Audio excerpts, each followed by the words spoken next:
Well, greetings, imagination connoisseurs. Once again, it is I, the master of Tallulah. Apparently not a great master, but I let the dogs in today, people. But let me just finish my introduction. I'm, of course, your Duke of Dope Discourse, your master of fun and wonder, your viceroy of verisimilitude, and apparently not exactly the dog master that I thought I was. But of course, lest we forget, I am also the existential Mr. Rogers, whatever that means. And I have Tallulah here with me. And this, ladies and gentlemen, is, of course, Robservations, the show about something. I am Robert Meyer Burnett. And this is, of course, Robservations, episode number 389. Okay, I think somebody wants a cookie. Would you like a cookie? No, you got to come up. If you would like a cookie, Tallulah, you must show yourself to the people at home. It's the only way. You got to work. You got to work for your food. Would you like to come up? Come up. Can people see you? Oh, they can see you. Oh, yes, they can. Look. Yes. Oh, that's good. Give me some ASMR action. Yeah. No, you got to show your face. You got to show your face up there. Yes. Oh yeah. And Gilbert is, of course, below. So there you go. You got the doggies, don't we? Yes, we do. We got the doggies. Anyway, ladies and gentlemen, as I said, as I put in the description for this show, this is an open mic. It's free form. I was looking for topics. I was looking for something, some kind of cogent discourse to have about some pressing topic, and I couldn't come up with one today. That doesn't mean I won't tomorrow, but I've been working on, of course, the Hills Run Red special features and all kinds of crazy things. And I just was like, I don't know what to talk about. So here we are. It is an open mic, ladies and gentlemen, an open mic. Ask me anything, whatever that means. We're just going to chat.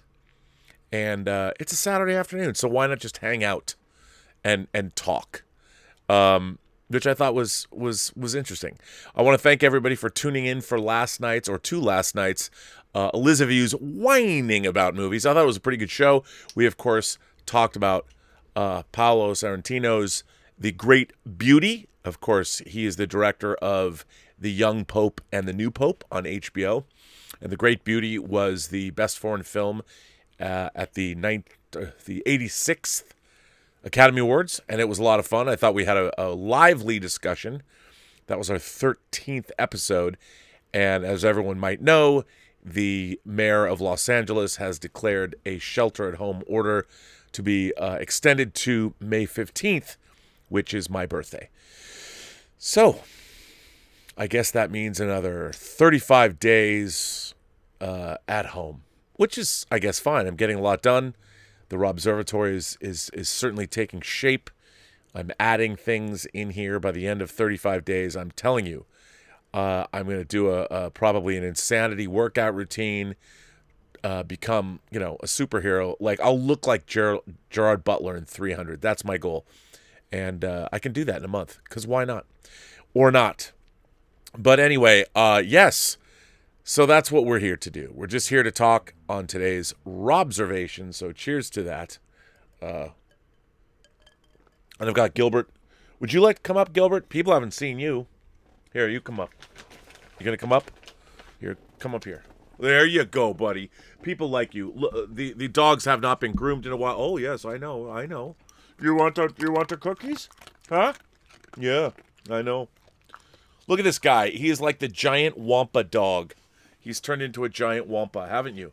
Would you like another cookie, Gilbert? Would you like another cookie? I knew you would. Yeah, that's right. Because I love hearing you. Yes, I know. You are a giant Wampa, but you won't take my arm off because you're the sweetest dog in the world. So, okay, Tallulah, you get another cookie. I mean, these dogs, I'm telling you. Anyway, I have got some letters. I have things to talk about. This is not just going to be me feeding the dogs for your entertainment. Although I'm sure they would love that. I'm sure they would love that.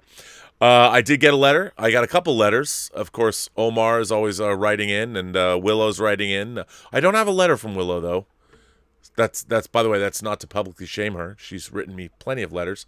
I just don't have one today. But Omar94 wrote in, and Omar94 says, "Hi Rob, since you brought up all that jazz on John's show as something to watch at home, I wanted to give some recommendations to you and your moderators and the viewers watching and listening for underappreciated movies I really like that are about movies.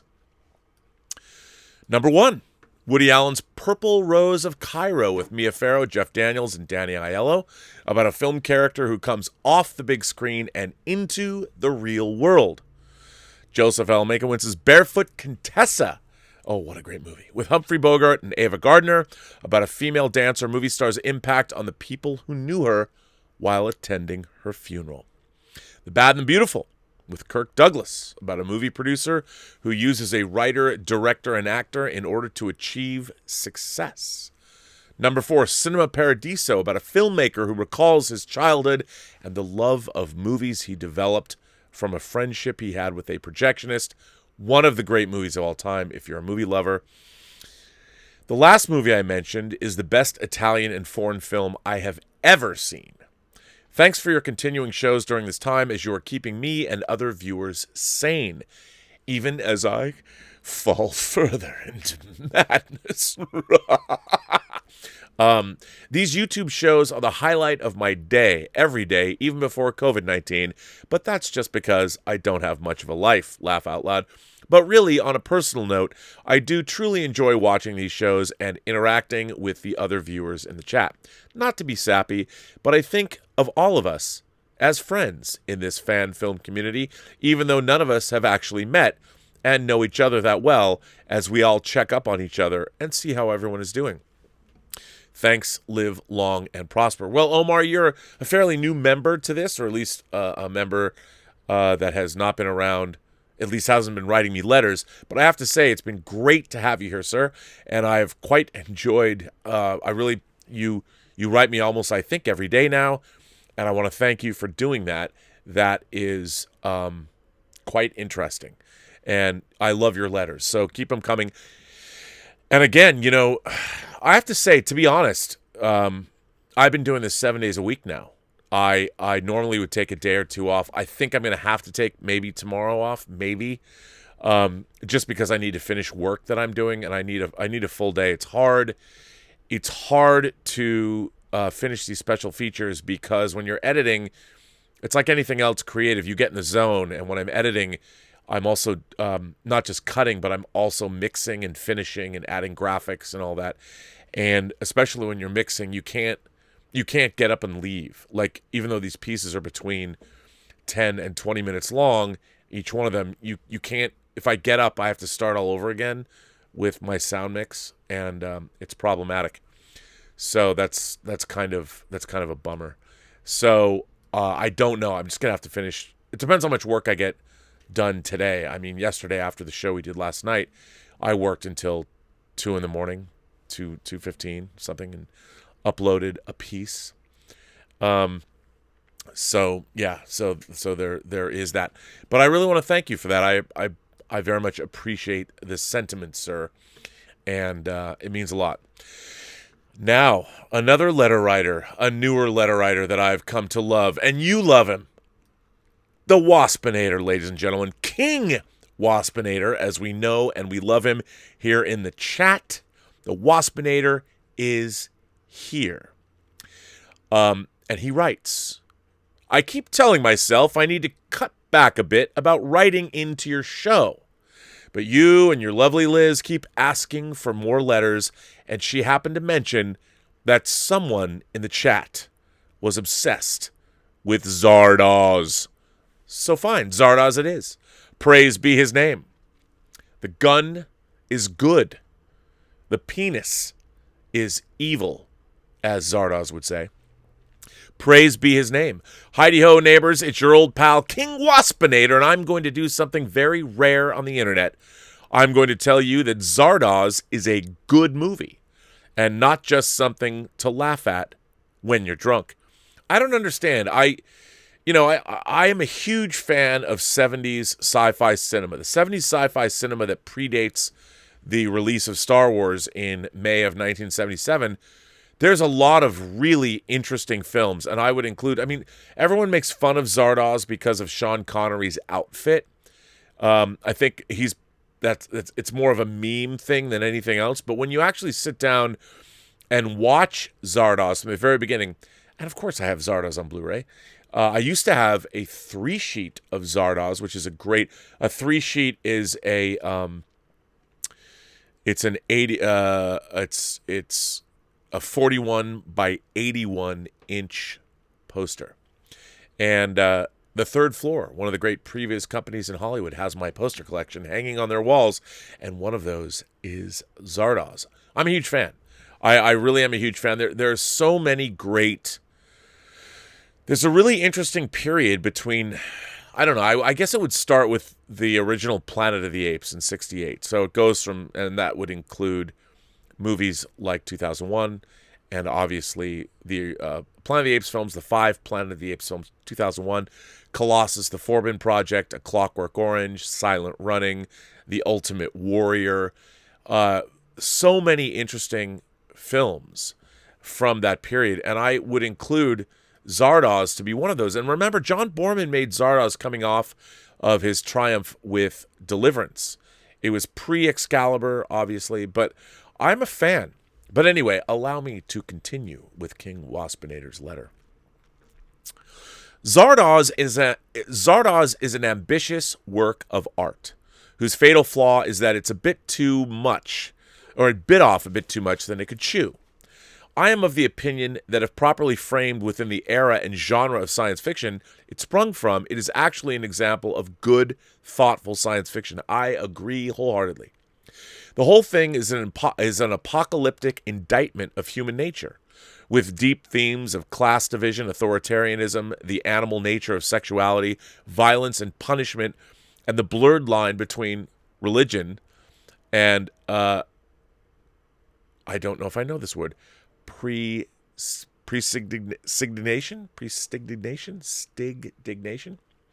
I'm not up on that. I'll have to look that up. I know what you mean. I can infer the meaning. All wrapped up in a story about a post-apocalyptic civilization of immortals that wants to die, that needs to die, so that a wave of brutality can revive humanity. The very opening scene is an existential riddle of sorts. Who conjured you from the clay, as posed by Arthur Frayne, the man behind the smoke and mirrors of Zardoz, giver of the gun, a literal godhead, keeping the mortal populace trapped in a cycle of brutality until Zardoz breaks his own covenant, turning his followers into farmers, giving motive to Zed, Sean Connery's character, to give Arthur Frayne and his fellow immortals exactly what they wish for. An end to ultimate boredom of the soul. Unfortunately, John Boorman chose to make this philosophical nightmare in the mid-70s, and it shows in terms of special effects, which can make it difficult to understand what is going on in large swaths of the film. I don't know about that. I mean, I love the stone... As a matter of fact, look.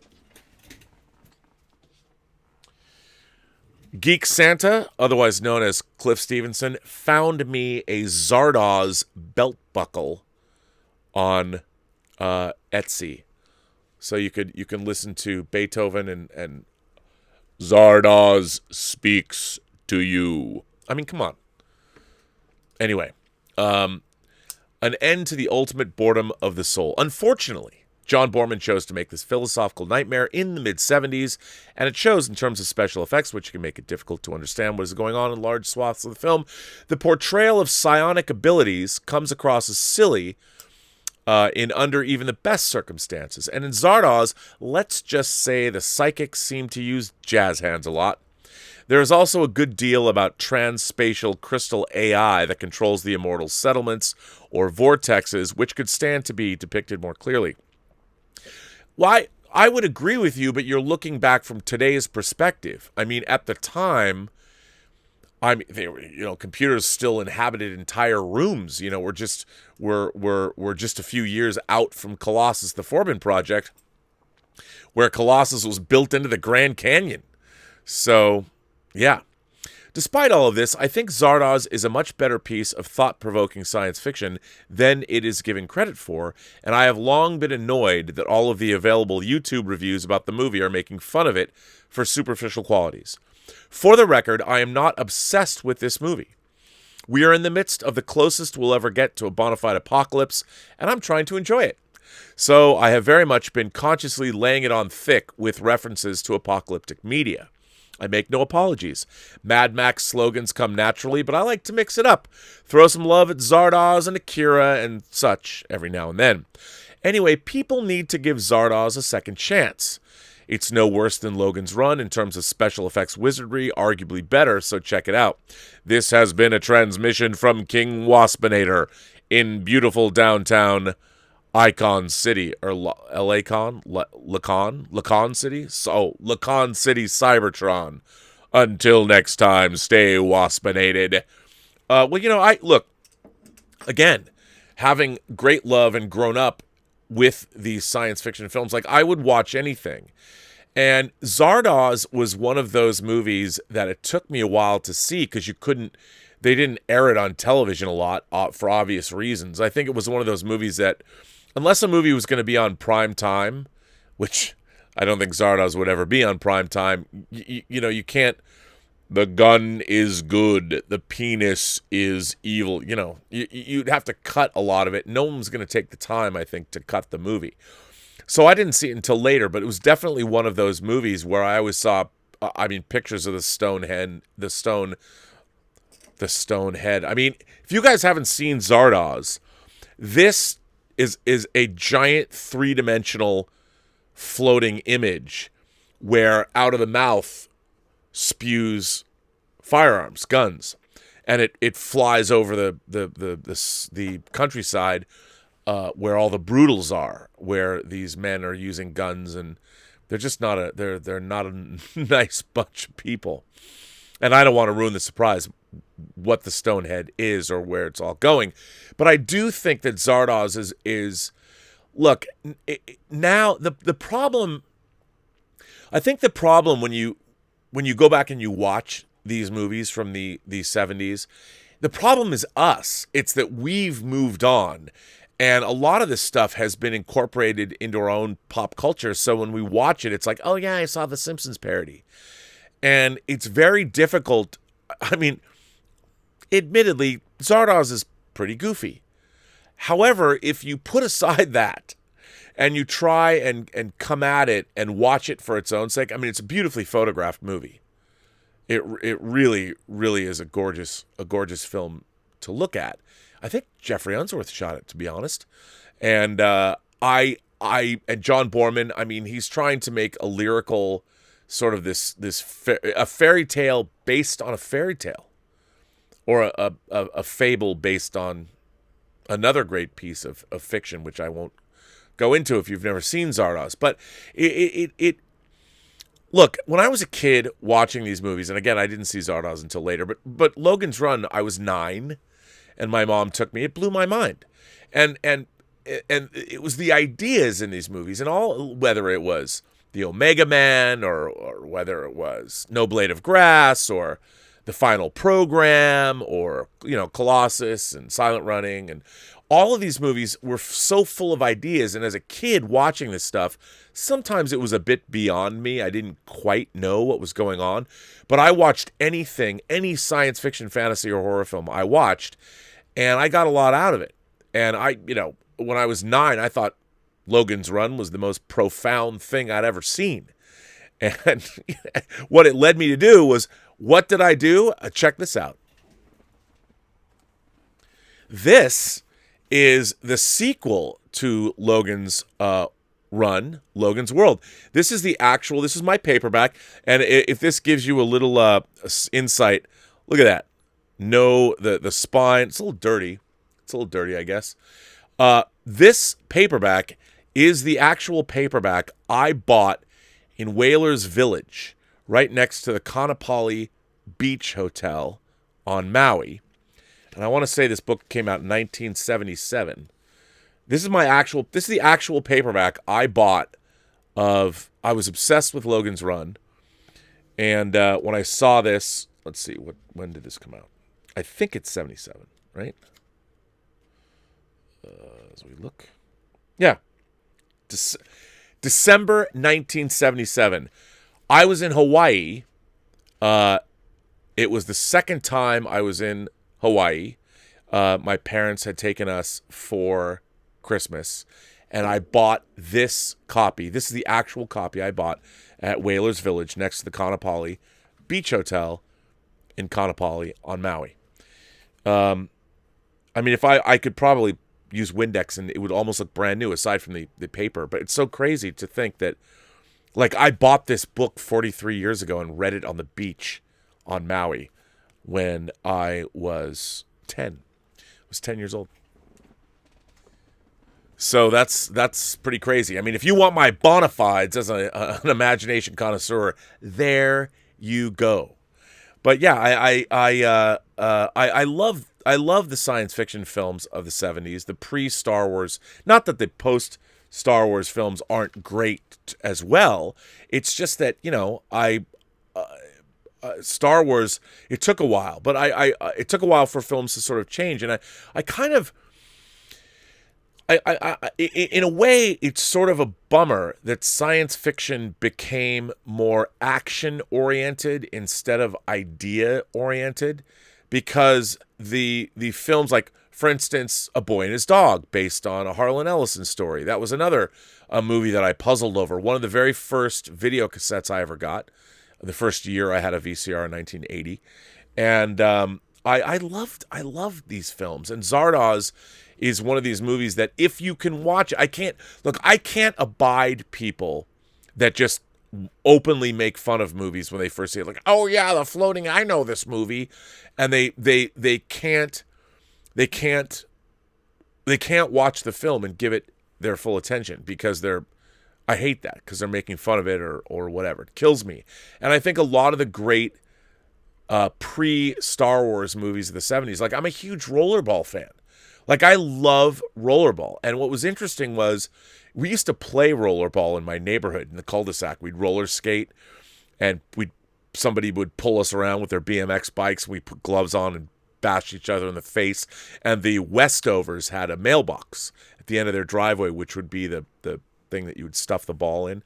I mean, we would do that. When these movies would air on TV, it's like every kid watched them. And when Rollerball aired, I don't know, probably when I was 10, sometime around Star Wars coming out, we all became Rollerball players, which some people would get bloody noses and parents were not digging the fact that we were playing Rollerball in the cul-de-sac. But what are you going to do?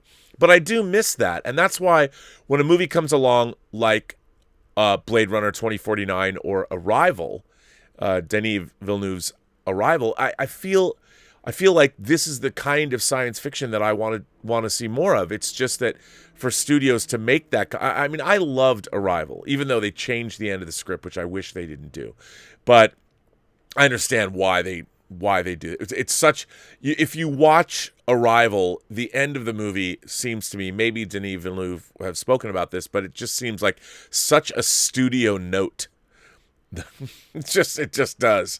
I mean, I could hear an executive going, no, the end of this movie needs to be this way. And they're like, well, okay, because the rest of the movie is pretty much the script. But I'm a huge fan of those kinds of films, and I miss them. Wait, I took my glasses off. Let me go back. Let me put my glasses back on. I don't understand. I really don't. As somebody who only wears glasses like on this show or to work, I just don't get how come glasses get so dirty. I never touch these lenses, and yet they're dirty. Anyway, wow, people have been throwing in chats here. Wow, let me get to your chats, ladies and gentlemen. Willow sends in a few tips. She says, "Happy birthday to Mama Burnett." Well, for those of you who are relatively new to the channel, 1 year ago today, I did a Robservations about my mother's birthday. Her birthday is April 12th. She is 81 years old today. Yes, I have spoken with her. She's doing great, although she needs an operation on her knee. She has a torn meniscus, and she can't fix it. So she's miserable because they won't, in Washington State, in the Seattle area, she can't get into a hospital and my sister works at a hospital, and she can't get in the hospital to to have that surgery done. So she's a little miserable, but she's in very good spirits. And it was interesting. I talked to her today, and I said, Mom, it's pretty funny. I told her she sounds like she sounded since I was a little kid. And she's like, well, what am I supposed to sound like? And I said, well, you don't sound like a woman who's 81. And she was like, well, what does an 81-year-old woman sound like? Well, I guess she kind of sounds like this. Oh, Bobby, thanks for... I mean, my mom doesn't sound... It's probably a bad old lady impression, but my mom... And by the way, I didn't say old lady. I didn't mean that, Mom. So I did a show with her, and I did talk to her, but she just sounds, my mom's very vibrant. If you're interested, if you're a person who hasn't gone back and watched old episodes of Robservations, find the April 11th, 2019 episode with my mother, who was 80 on her birthday. So that's cool. Willow says, did you do anything or have any habits that drove Mama Burnett crazy? I don't think so. My mom was an anal retentive perfectionist growing up. It still is now. If you go to my mom's house, you could lick any surface, and I don't mean like, coronavirus, make it go viral. My mom's house is it's clean, it's military clean. Everything in her house is always beautiful and always spick and span. It always is. And I think I've often said that my mom, if I left the house in the morning and didn't make my bed, I would catch hell for it because there would be a room in the house that was in a state of disarray. And I think as an adult, I've sort of rebelled against that. I kind of like being in an environment where there's a little bit of a mess. Like I like being able to look around like, oh, like here's a box, for instance, for a Space 1999 Alpha Moon buggy, which... was in this box, and I opened it up because I wanted to display it. It's right here. It's a studio scale 1/24th moon buggy from Space 1999. And it was in a box, and I recently opened it. I thought that was cool. I really want to get a 1/24th scale Eagle transporter, but they're like $2,500, and I don't know. So I got this instead. But here you go. So I just like kind of being surrounded by kind of craziness. And, here's my figure of George Lazenby from On Her Majesty's Secret Service. George Lazenby's leg has broken, and here's his leg. He comes with socks, by the way. So I am going, I mean, obviously... With this kind of a joint, there's absolutely no way. And this just happened. This figure is probably 16 or 17 years old. And I'm going to have to probably super glue. I don't know what I'm going to do. But I have to anyway, he's here. I have to fix him. So I've either got toys or something. So a little bit of a mess. But my mom didn't like that. But I didn't do that habitually. It was not worth the effort. I don't think I had any habits that my mom didn't like. At least not. I probably played music too loud, but that was about it. I mean, and my mom didn't like it. I built my plastic models on the kitchen table, and so it just looked messy, and she didn't like that.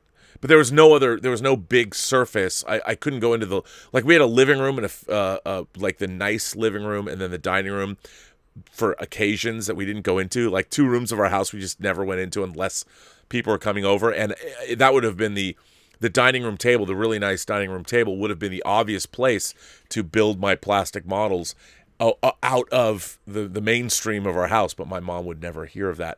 So I don't think I did have weird habits. Actually, you know what? Why don't I call my mom? Why don't I call my mom right now and put her on the show and ask her? Because this is my show, and I can do that. I can do that right now. Here, let me put her on speaker, and we'll find out. I mean, Willow, you did send in a tip. I might as well make sure that that you get your money's worth. Good afternoon. Hi, Mom. So I'm doing my show. By the way, happy birthday again. Thank you. I'm doing my show, Robservations, live, and I had one of my viewers, Willow Yang, who is one of the cornerstones of the Post-Geek Singularity, has asked a question. She said, did I do anything or have any habits that drove Mama Burnett crazy? And I was saying I didn't think so. I was saying that you were an anal retentive perfectionist and you wanted the house clean. And if I didn't make my bed, you would be mad about that. But so I asked you. I figured, why not just call you? Did I have any habits that drove you crazy when I was growing up? I don't remember that. No, I don't think so. Nothing that I can recall. I also Anyway. was explaining to them that how your voice sounds as vibrant as it ever did, and I said, as I was telling you today, that you don't sound like you're old. I mean, not that you're old. I don't mean that. I'm not old. It's just a number. It's just a number. Just a no, number. I know. So, I love that you say that. Are you sure that I didn't? I don't remember it. I mean, you were always so into all, your love for the, the stuff that your movies and all that kind of stuff. Well, you and Dad were very supportive of that too. Like, the Tooth Fairy did not bring me money, Mom. The Tooth Fairy brought me the Mego action figure I was missing. Well, you were so much fun because we knew what you wanted. So rather than give you money because you'd have taken the money and gone to get something, but we couldn't give you enough money for you to buy, so it was easier for us to just go and buy it. Yes, whatever it is that you wanted. Well, that makes it sound like I was spoiled, but you didn't buy things for me all the time. No, you weren't spoiled. No. I mean, when it came to birthdays or whatever, I mean, come on, you get to spoil your kids. Get them what they want. Well, now I was always very specific about what I wanted. Like, we'd get the Sears Wish book, and I was not a kid who wanted everything, but I wanted very specific things. Did that ever make it not fun to buy presents for me? No, it was more fun. I would rather buy something for somebody, your kids or whatever, that they wanted than to go and spend money and not is something that the person really wanted. Well, that's good. That's good. Yeah. And you're pretty good at that. Like, talk about, like, you would buy things way in advance and hide them in your closet. We would go snoop in there, but like sometimes you'd buy things like 6 months in advance and not give it to us, and you'd hide it in your closet. Like, what was that all about? Well, because I suppose I wanted to buy it, so because it was available, but you didn't want to wait until the time came to birthdays or whatever, Hanukkahs, and that particular item wasn't available, so it was easier to buy when I saw it and, put it away when I had it. And then you're not spending all your money at one time either. That made it easier. That's interesting. Well, like, I remember the one time, I don't know if you remember this, but my friend Jimmy Fiddler, like in the 5th or 6th grade, him and his mom and you would look for Star Wars stuff for us, and when you would buy it, you might get 2 so we could each get one. And I'll never forget, you found the TIE Fighter, the Imperial TIE Fighter for Star Wars figures before his mom did. And it was very exciting that you did that. Do you remember that? No. How can you not remember this? These are indelible. Well, those are things that are so meaningful to you. I mean, at the time, I'm sure I was very excited, but I don't remember that. No. I know. Well, I'm still talking about it, Mom. Now half a century later, here we are. Whole life. Yeah, I know. Now, do you think it's odd that I'm still into the very same things I was into when I was 8? Is that bad? No, because it's not something that's just for an 8-year-old. I mean, the Star Trek, Star Wars, all that stuff is, for everybody from 0 to 100, and, whatever. It doesn't specify that this is just for kids or teenagers or young adults or whatever. Well, did you think I would outgrow all this stuff? I don't think I ever thought about that. I mean, that wasn't anything I would think about. I mean, you were into it at that particular point, and I just supported all that. Which was great, because, a lot of kids didn't have parents. I mean, you and Dad were both very supportive and indulgent of my interests. I was just explaining about seeing Logan's Run. I don't know if you remember this, but you took Susie and I to see it at the John Dance Theater. We talked about this last year. But, that was in 1976, Mom. You were taking me to see movies, and you would take me. You would go, like, you made it a point to take me to these movies. I remember that. Yeah, well, why not? If that's something you wanted to see, I mean, I was always very supportive of whatever you guys wanted to do. If it was, unless it was something that was just totally, not that's something I wouldn't support. But that was never the issue. Right. Oh, I think it was neat. No, I was always there for you. I think it was great. I think it was great. No, it was terrific. So on your birthday, a year ago, I had you on the show live. So it's kind of cool having you on the phone now. Is there any insight that you can provide, obviously, to the time that we're all going through now? We're sequestered at home and here in Los Angeles, and I know you are in Seattle. Is there any insight you can offer my audience as to what it means to be 81 years old? Today, I mean, you know what? It's just a number, and I'm happy to be able to celebrate. When I think about the numbers, like, oh my God, 81 used to sound so old, but today it's not that old at all. I mean, I've got friends that are older, and we've kept, people have kept themselves very active and in good shape, with all the physical stuff that goes on with your gyms and all your classes and everything that are offered, and so people are in great shape. No. Well, you've always been in particularly great shape. I mean, you look very physically fit, and obviously because you golf a lot. How like I've never seen you less than energetic. You're always. I explained on the show before you're on that you have a torn meniscus that you have to have surgery for, but. You how have you managed to stay, you look like you're probably 65.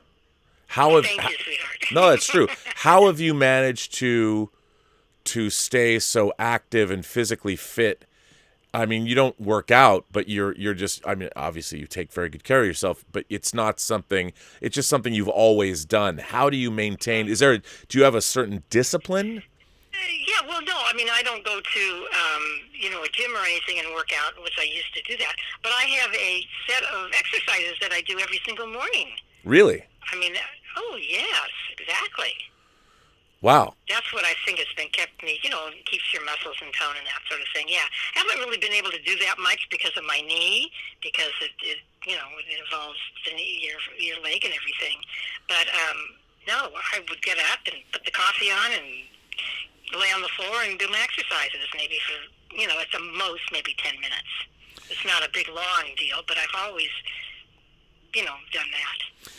Well, seeing as this show is live and we're going out to hundreds of people across the world right now, I should probably get back to talking about science fiction and horror and fantasy, but I figured I'd give you a call. Is there anything, like, if my audience here on Robservations, I mean, obviously you were a guest a year ago, is there anything you would care to say on the occasion of your birthday to the wider audience?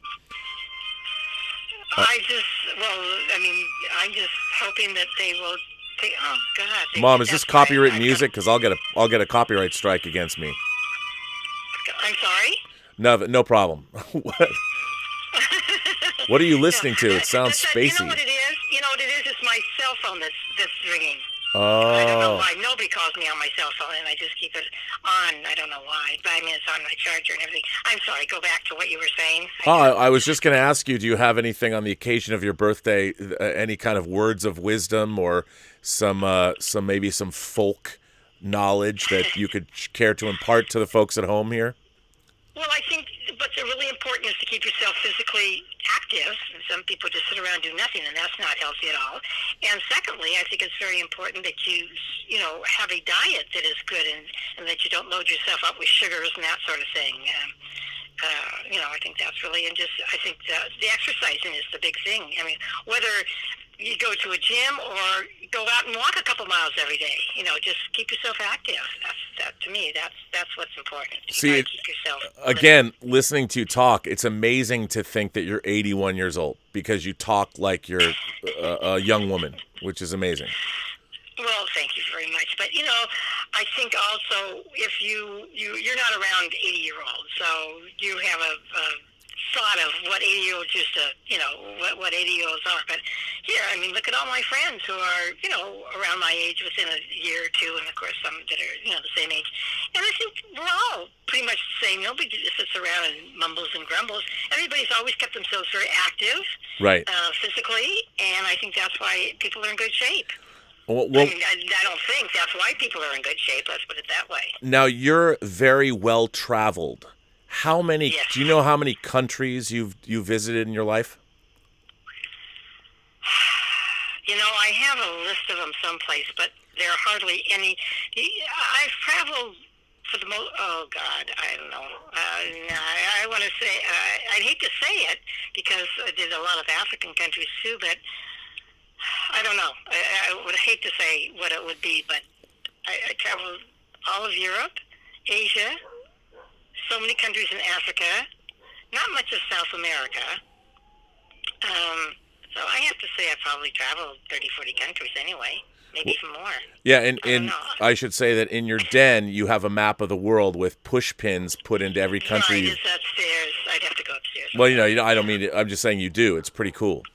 Yeah, it shows every place I've been, right. Is there a place that you haven't gone to that you still want to see? You know, my big desire, and I've told you this before, because I love the animals, my favorites were, well, I shouldn't say, well, I've got two favorites, were the African countries so I could see my tigers, and in India, of course, I saw the tigers there too. But also, because I was an art history major, going to Europe, to Paris and Rome, and seeing where, Picasso and all the fabulous artists, lived and drew. I mean, that was a big, wonderful thing, too. You did once tell me that you thought Florence was the most beautiful city you've ever been in. I liked Florence. I loved Florence because it didn't seem as big as I loved Paris. I loved Rome. I loved Florence. I don't think I would pick one over the other, to be so honest with you. Wow. All right. Because each one of them has their significant things that I really like. Let's put it that way. Huh. Yeah. Well, that's good. I've never been to Italy. I've been to Paris. I've been to Nice. I've been to Cannes, but I've never been to Italy. Well, Italy is wonderful. I loved Italy. It's with the arts and everything. Yeah, the whole thing I've done. And then I think I've told you this. I rented a house with some friends. Years and years ago, out of college, and we then we took side trips and everything. Listened to north of Rome and. Oh, no, Italy. I can't tell you that I have a favorite country, but I've just really enjoyed, traveling and seeing it all. And it was really due to being an art history major because that's where I learned so much about all the countries.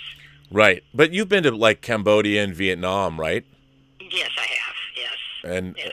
Did you see, See, they don't have the history. I mean, we didn't, that we have followed through with.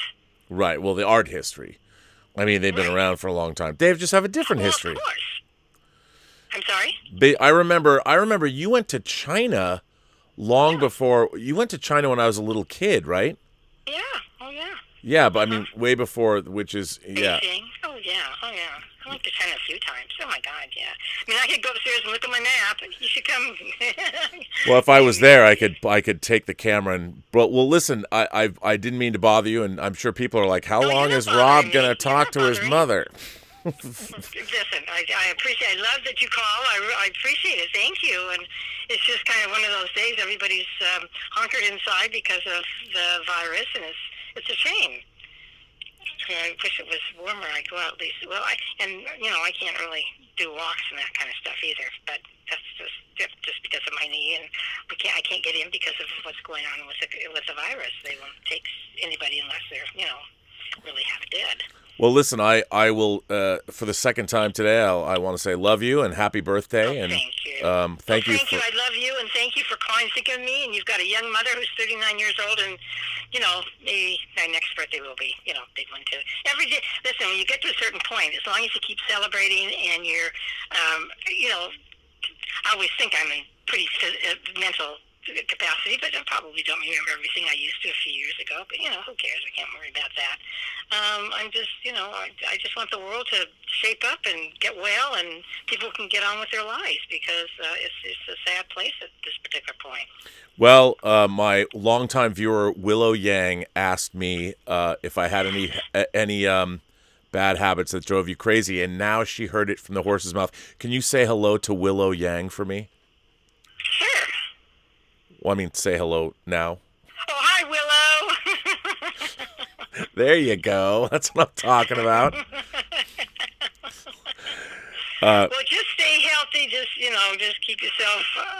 You just have to kind of stay isolated, or just be around people that haven't been around anybody who's contacted this horrible pandemic. God, it's just terrible. This virus. Ugh, God, terrible. Yeah. Well, at least you're staying healthy, and you'll get your meniscus fixed soon enough.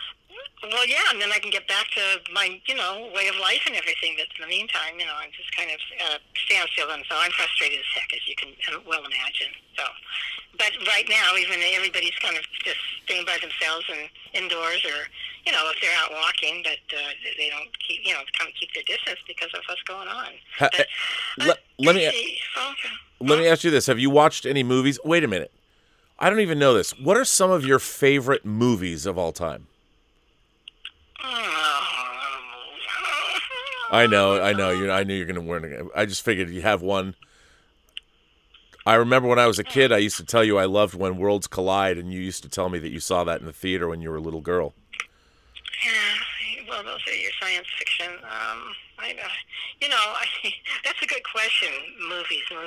I mean, I don't really, I haven't been at the movie theater in a while, so the movies that I really love, they're repetitive, and they're old ones that I. Well, that's okay. They can be anything you can remember off the top of your head.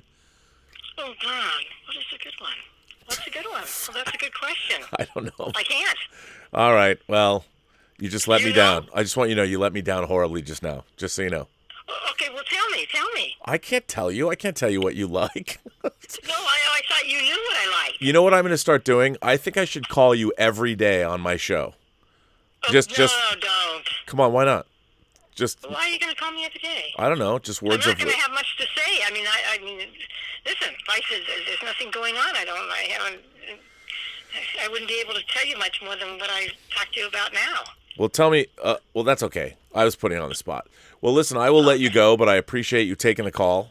Well, listen, you call me anytime. You can call me every day, but I'm just happy that, thank you. I appreciate your birthday wishes, and I hope that I continue to celebrate, and I'm around and just following you, and I'm there for you, and I think it's exciting that you followed your dream, and that you're happy. That's what's important too. Well, it's all because I had the right upbringing. Oh, that's it. Okay, I can take total credit for all of that then, huh? You should. You should take total credit for taking me to see Logan's Run when I was 9 years old at the John Dance Theater. Listen, as long as whatever it was that you guys wanted to do, that I was there for you guys, of course. That was the most important thing. But listen, as long as you're doing what this was your life dream, and you're following through on that, and, can't ask for more than that. A lot of people have dreams but aren't able to follow through with them. They have to do other things. Well, to pay the bills and that sort of stuff. That is true. Well, listen, I will let you go, and enjoy the rest of your day, and have a happy birthday. Thank you for calling. I appreciate it, and just you keep doing what you're doing, and I just want you to just be happy, and just whatever, and tell say hi to Elizabeth, and just I hope just hopefully nobody gets sick, right? No. I'm sorry that she's not able to work now. Is the beauty salon still closed? Yeah, no, she can't cut hair. All that is, do anything, but it's good because she's been concentrating on school. They've been doing school remotely, so that's good. Okay, well that's good. Okay, all right. Well, anyway, so your mother's 39 and counting. Let's put it that way. That's good. I like that. I will. I don't know how you're older than me, but I'll if you want to perpetrate that fiction, I'm happy to do so. Oh, then I'm 49. 59? I won't say. What am I going to say? Hey, listen, it's just a number. I could care less. As long as I'm here, I'm still operating, and I will be operating better and get this damn knee taken care of, and then I'll be back to my normal life, and I'd be much happier. Let's put it that way. All right, Mom. Well, love All to right, you and happy birthday. Well, thank you, and you just take care and keep me posted on what's going on, and I love talking to you. Call me anytime. All right. I'll talk to you soon. Okay, love you. I love Thank you too. Bye. Bye-bye. Well, ladies and gentlemen, there you go. Thanks for indulging that call to Mom. Thank you, Willow. See, no bad habits that she remembers. Thank God for that, because I was thinking to myself, what if there's something I don't remember? Boy, I'm going to be embarrassed live on the internet. David Goldstein says, COVID-19 is the crisis the Monitor warned Oliver about. That would be a Crisis on Infinite Earths reference, I would imagine. And, you know, whenever you think of Crisis on Infinite Earths, as I do, I can't help but think, I mean, oh, wait, these are pieces I have to fix. Wait a second. Man, do I love this box. I love this box. I gotta say, I didn't even remember I ordered this because I ordered it like a year in advance, and I probably couldn't afford it when it finally came out. But, come on, man. Look at this. I mean, you get all the it's got all of the Crisis stories, Crisis stories in hardcover. This is so great. I mean, I love that DC Comics made this. It's got a metallic clasp. It's so good. I enjoy it. Well, anyway, so you know what? I don't know if this is quite the crisis that the Monitor warned Oliver about, because, you know, that was a world-destroying, a universe-destroying. The Anti-Monitor, he's a bad dude. He's a bad dude. He did some bad things to the multiverse. But you know what? In 1985, when Crisis first came out, I was riveted. I mean, I could not wait to get those issues. Back in the day when comic books... I mean, I was telling somebody that...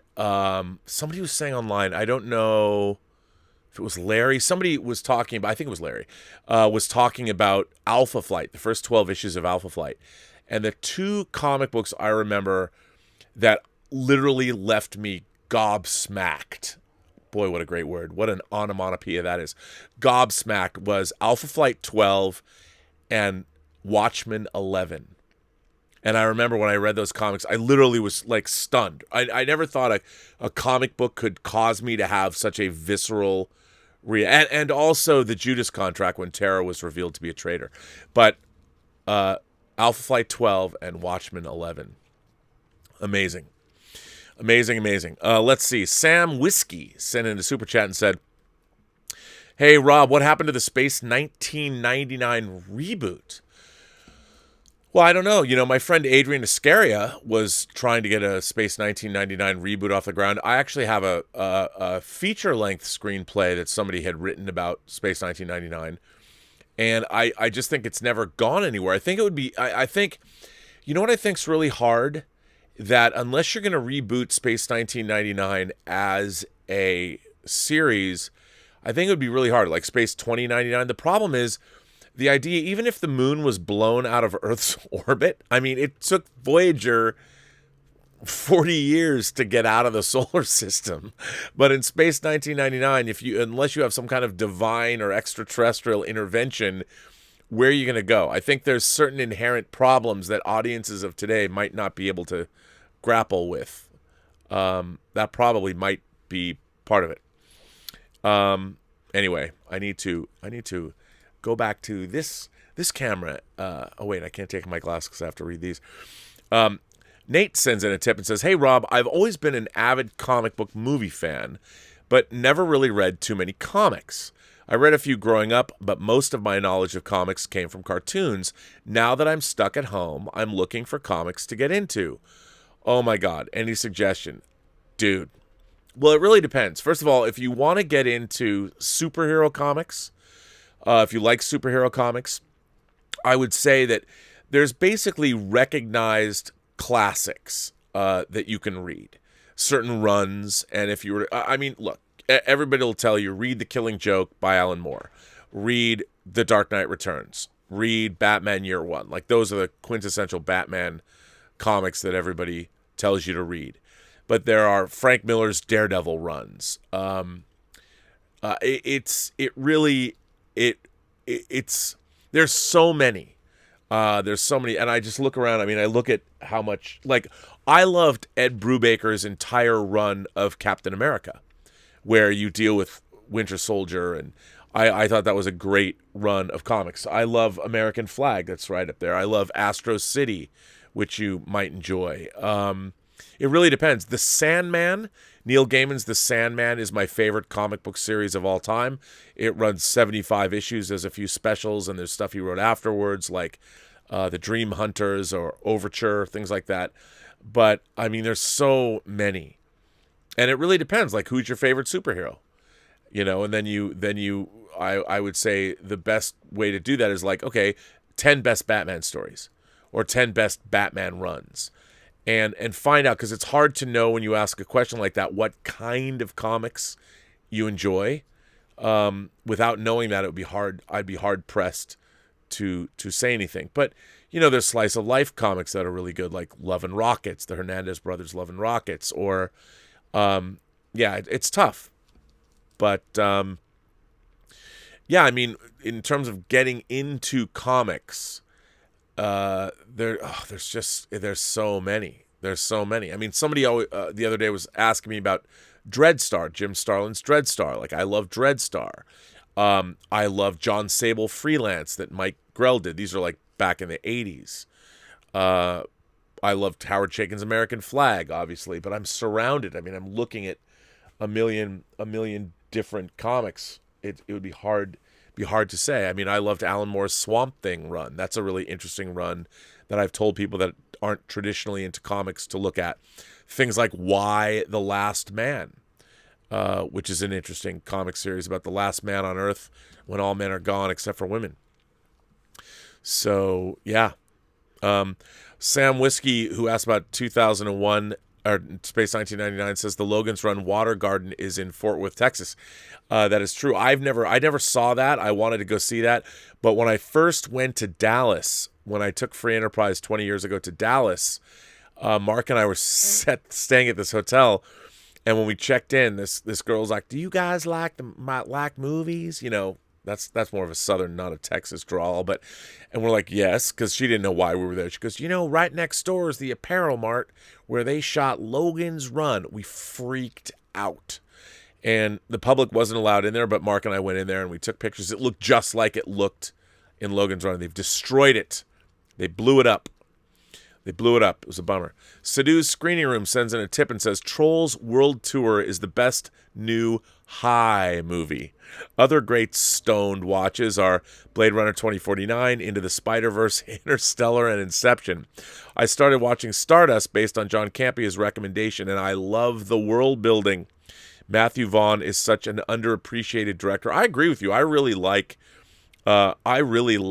Matthew Vaughn. I really do. I think he's great, and he is underrated. So that's funny. The best new high movie. It's funny.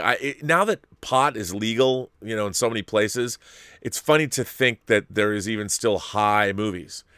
I mean, when I was in high school, I remember we got baked a couple of times. Like I didn't go to home. I think it was homecoming. I didn't go to my sophomore homecoming dance. Was it sophomore homecoming? I'm not sure. I don't remember. Maybe I don't remember. One of the dances. Oh, I did go to homecoming. I don't remember.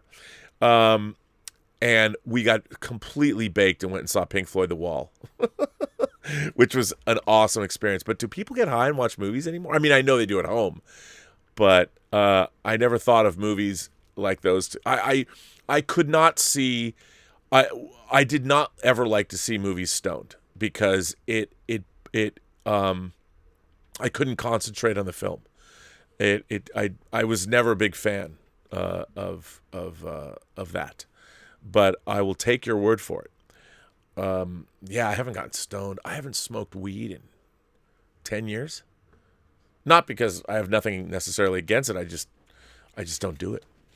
You know, I prefer heroin and cocaine and ecstasy. No, I'm just kidding.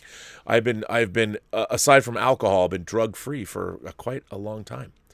Although I do love, as a matter of fact, I have a beer here that I open and have not been drinking. It is a Voodoo Ranger. It's probably been sitting here for 3 hours because I opened this beer. I was going to have it for lunch and I just didn't. I didn't have it for lunch. I'll take a sip right now. It's a fine IPA. It's room temperature, but okay. There you go. Sidhu's screening. Oh wait, yeah, Sidhu's. You have another one. Sam Whiskey sent in a super chat and said, "Did Star Wars dumb down sci-fi movies?" I don't think that Star Wars dumbed down sci-fi movies at all. I think what happened was Star Wars' success led Hollywood to think that science fiction had to be a certain way. It had to be a certain way. Like it had to be space fantasy. But I don't think it dumbed down sci-fi movies because, 2 years later, Alien opened. And even though Alien is basically about a group of blue-collar workers, Alien is an incredibly smart, very sophisticated science fiction horror film. And I don't think Star Wars, it was Star Wars' success that are like, well, we can make science fiction, but it's all got to be swashbuckling adventure. And I think in a way, it was the end of one era of sci-fi films and it ushered in a new era of sci-fi films. I mean, that's what I would say. It made science fiction populist. I mean, if you go and you look, even the Planet of the Apes movies, my God, at the end of Beneath the Planet of the Apes, Charlton Heston blows up the world. I mean, the doomsday bomb is set off. So the dystopian science fiction and even 2001, when the Star Child comes back to Earth, I mean, what does it all mean? It wasn't exactly the most, well, I guess I find 2001 uplifting, but whether it's Colossus, the Forbin Project, or whether it's movies like Demon Seed, science fiction got pretty apocalyptic there. It got crazy. So, yeah, I don't think it dumbed down sci-fi movies. It just changed them. Sidhu's Screening Room, he sends in a tip and says, Trolls World... I already read that. Best New High movie. You sent that twice. It's twice. Raymond Verata sends in a super chat and says, what do you think of Disney's Robin Hood going live action on Disney+? The Lion King live action was a bit stiff. Robin Hood's more like Zootopia. Yeah, I mean, it's so weird. Like, are they going to do a live action? They're going to make it like animals, but they talk? Like, look, if they want to do it that way, I'd watch that. I mean, I loved Jungle Book, the live action Jungle Book, but I think it'd be cool. It's going to be tough to do. It's one thing when you have animals that are living in the African setting of where they normally live, but when you put those kinds of animals that talk and then they're wearing clothes and using a bow, that could get weird. I mean, I'll watch it. I'm in. Count me in. Jet sends in a tip that says, do you enjoy Adult Swim, in particular the Venture Brothers and Rick and Morty? I've sporadically, Rick and Morty I just don't know much about. I've watched Venture Brothers and I like all that stuff. You know what it is? Here's something that I'm going to reveal myself as having I don't know if it's a blind spot or a shortcoming. And like Venture Brothers, I get it. I understand, and it's funny, and I like all that stuff, but it's just, I guess, I like Johnny Quest, and I watch this stuff, and I get where everybody's coming from. I totally do. But I don't, I just don't watch it. And not that it's not enjoyable, but I just don't watch that stuff. And I don't know why. It's kind of it's kind of a blind spot for me, I have to say. Because people always ask me about Rick and Morty and Venture Brothers, and it's not something I'll watch it. Like, I'm amused when I find it and watch it, but I've never sat down and watched both series all the way through. But Rick and Morty is pretty damn funny. I mean, I really do like Rick and Morty.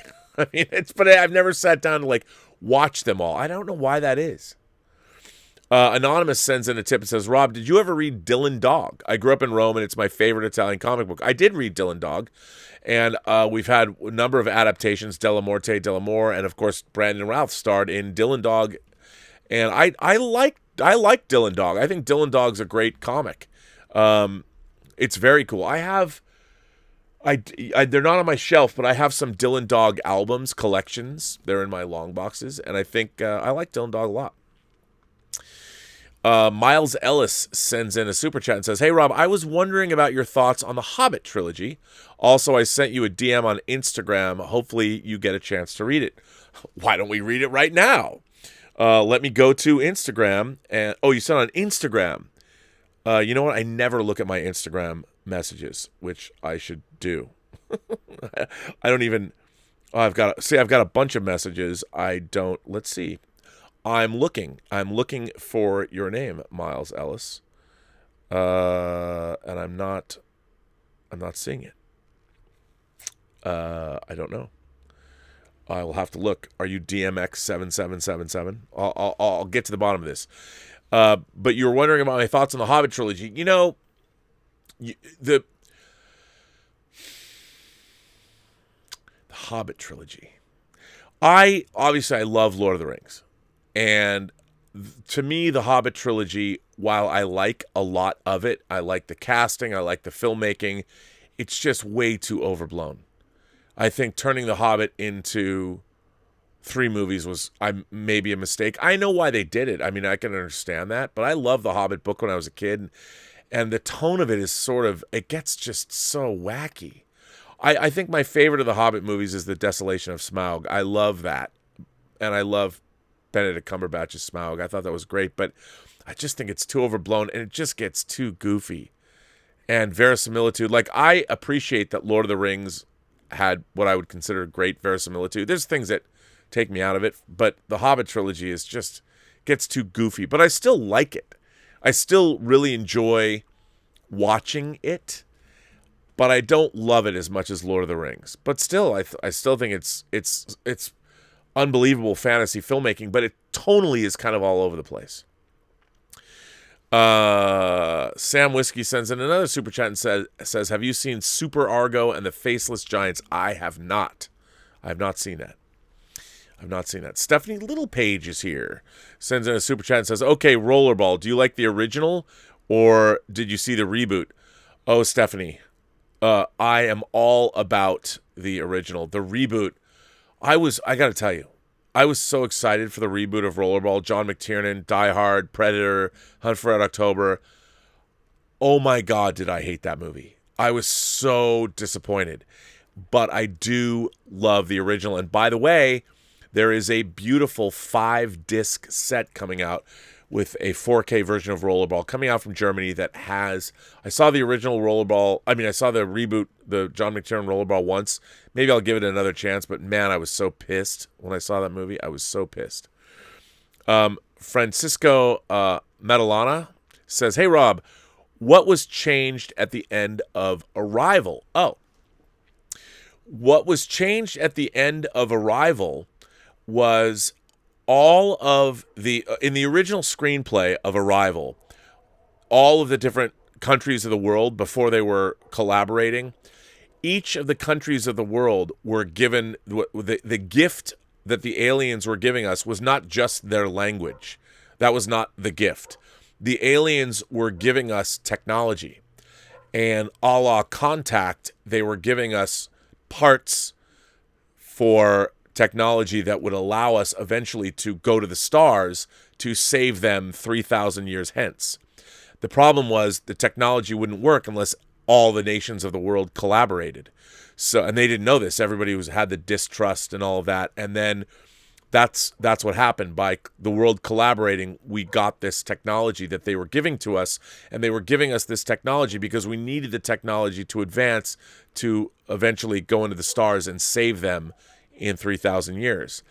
And the way the movie worked, they made it much more personal, and it was Amy Adams herself that the gift was this language and learning existing outside of the normal flow of time. And I understand why they did that. It was more lyrical. I don't know if Denis Villeneuve was responsible for that or that was a studio note. And I think the idea of the technology made it too... Look, one thing I know, in Hollywood, whenever you're dealing with highfalutin sci-fi, everybody wants to make it... The first notes that you get from executives are, you have to make this more personal. It's too sci-fi. The concept that you're getting technology is too sci-fi. And I get it. I get why they changed it, because it made it much more personal to Amy Adams' character. But I like this idea that it had more global. But that's just me, because I would say I like those big sci-fi ideas. But when you're making a movie that's about Amy Adams' character, you need to continue. It had all these ideas and communicating with aliens, and at the end, they made it more personal. And I thought that was I like that better. But then as a sci-fi fan, I love this idea that the nations of the world had to cooperate to eventually build this technology that they bequeathed to us that would later put us on the road to save them. And I thought that was cool.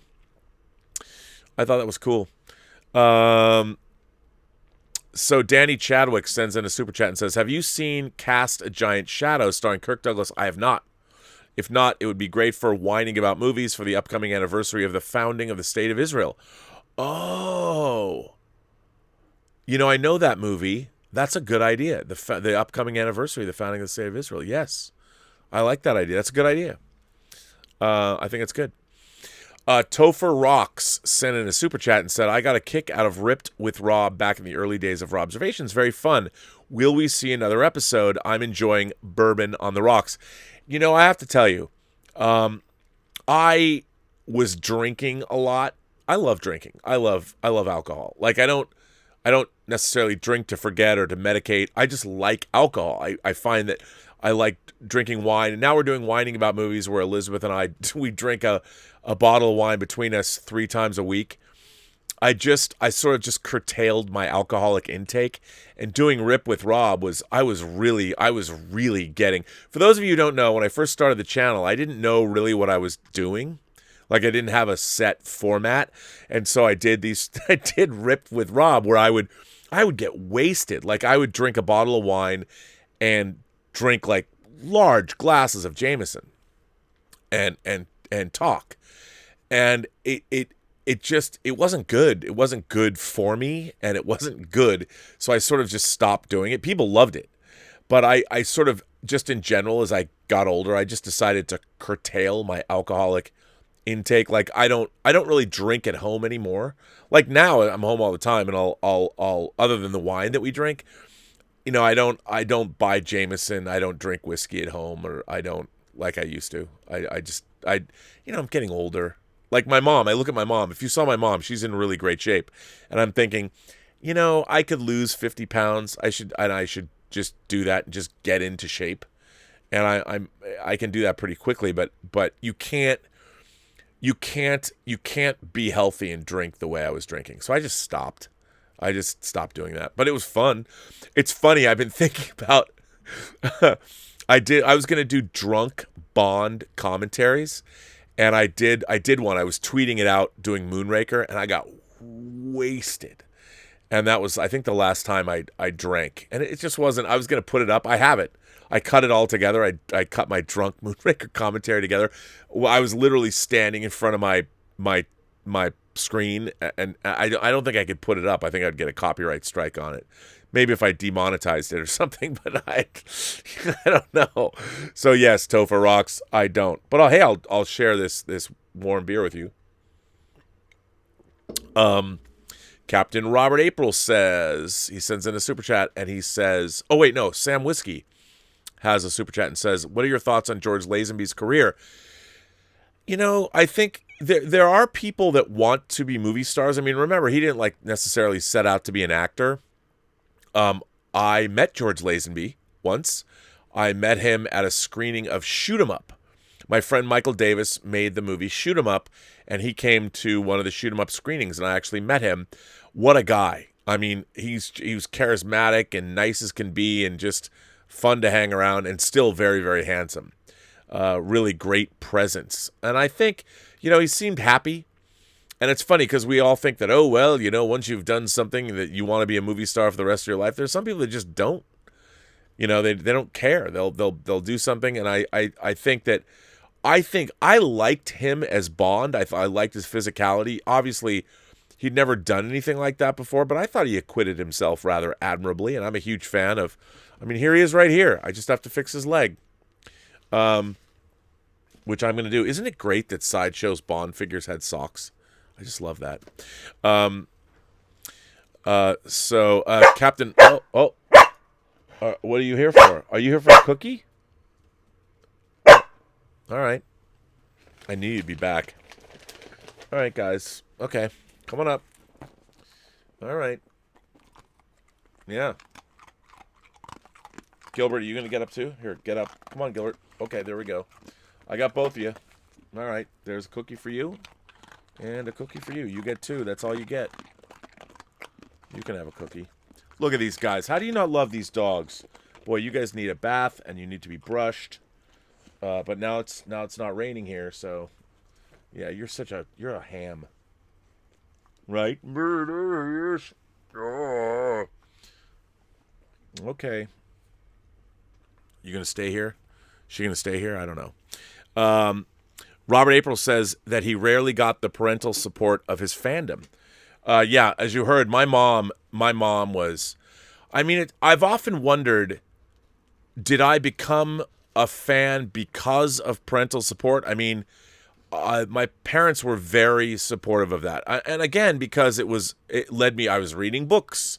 You know, I was the kid that because of the Star Wars soundtrack, I found my mom's Beethoven records, and I was reading books and things. But I was obsessive about it.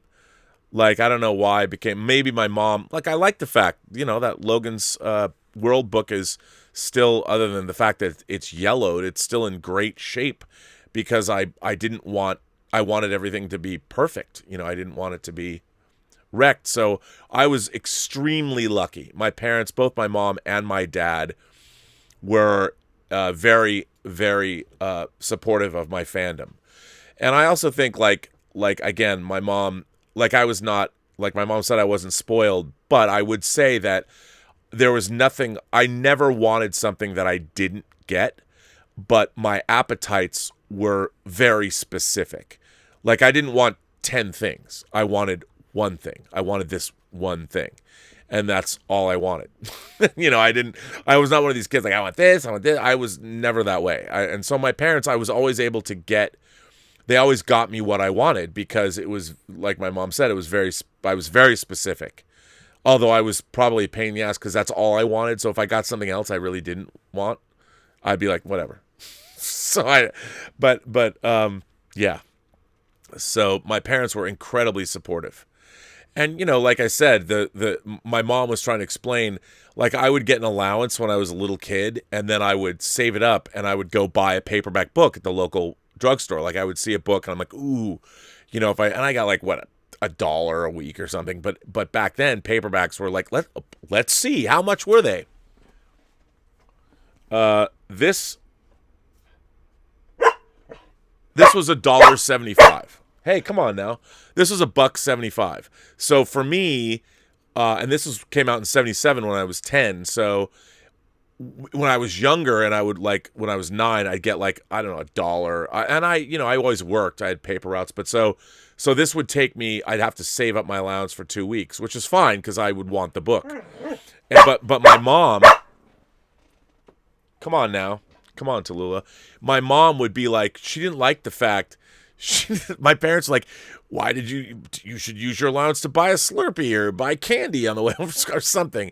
Well, I think my mom, like, I don't know if I said this about her when she was on the show a year ago, but the James Blish Star Trek adaptations, when I found them in my elementary school library, I think I found them when I was like in the first or second grade or something. And, I was like, I couldn't believe it. I couldn't believe, because I was already a Star Trek fan. I didn't know that they would have like books, and I found them. That's where I found Spock Must Die, was in my elementary school library at Island Park Elementary School. I'm like, oh my God. And I started using my allowance to go buy Star Trek books. Like, if I'd see one at the drugstore, I'd be like, oh my God. Like, because, I didn't know you could go to bookstores. I was a kid. You don't know that at the time, I didn't know that there's bookstores. So one day I came home from school, and my mom, the books that had been released up to that point, like I think Star Trek up to Star Trek 8 or something, and I had like the first 2, and then my mom had bought the others that I hadn't got to yet, and just put them in my bookcase one day, because she she was like, "Why should you be waiting for months to buy a paperback book that costs $1.75?" So my parents were like that. They were pretty cool. I mean, they were really cool about that kind of thing. Sean M. sent. Wait, what? Sean, oh my God, dude, that's extraordinary. I can't thank you enough. That's amazing. It's a very, very generous, sir. And you say that my mom is cool. You don't even ask a question. My mom is. I'm gonna have to tell her about your amazing generosity on her birthday. Wow, I'm humbled, and thank you very much for that. I would do an extra. Send me a topic. I'll do an extra video for you. That's extraordinary. Thank you very much for supporting the channel that way. And my mom would love to know that you did that. I'll have to call her when I get off this call and tell her about your amazing generosity. Thank you very much for that. And I'll you know what I'll do? I will send her a nice big bouquet of flowers. Thank you very much. MP sends in a super chat and says, if you were in charge of 20th Century Studios, what non-X-Men film would you pitch to Kevin Feige?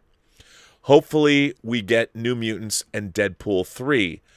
That is a good question. I mean, obviously not the Fantastic Four.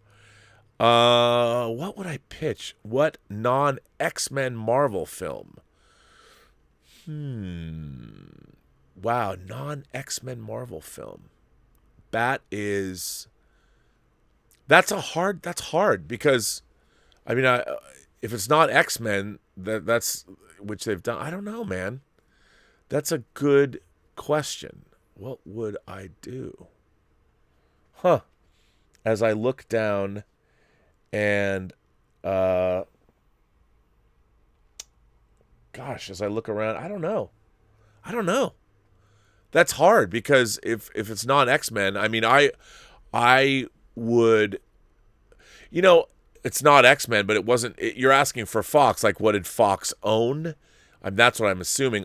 Look, I would still love to, if I could do any Marvel movie, I would pick up where Captain America, the First Avenger did, and I would love to do a World War II movie, like The Invaders or The Defenders or something, and set it during World War II. I think that would be great. And you could have Steve Rogers, you could have Captain America do a cameo. But I would love to see a period piece superhero movie set in World War II. Just because I love that period so much, and I think it'd be great. Stubble McShave sends in a tip and says, as the plow breaks the earth, shall he break the lives of men. Shall I read this like, as the plow breaks the earth, shall he break the lives of men, and all that was shall be consumed in the fires of his eyes. The trumpets of war shall sound at his footsteps, the ravens feed at his voice, and he shall wear a crown of swords.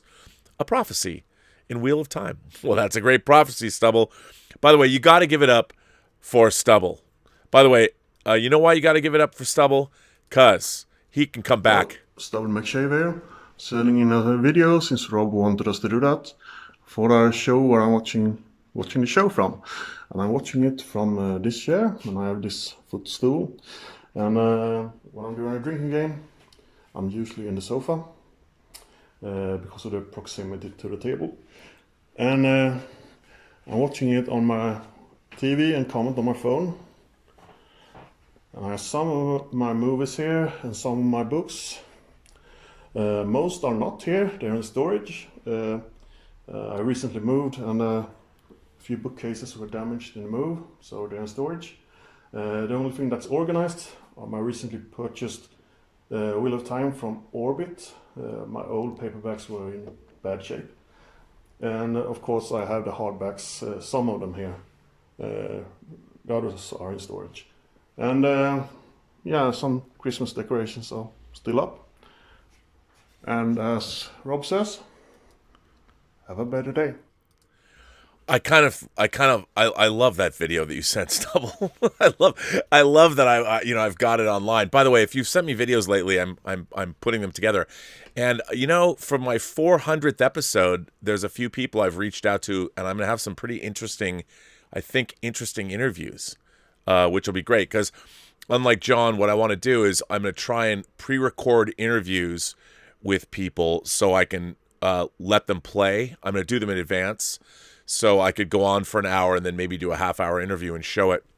But I will publish a schedule that I will keep to in terms of time, so you'll know. And I really do want to do a 400-minute show because it would be cool, and I'll try and I'll publish the schedule in advance because I think it'd be great.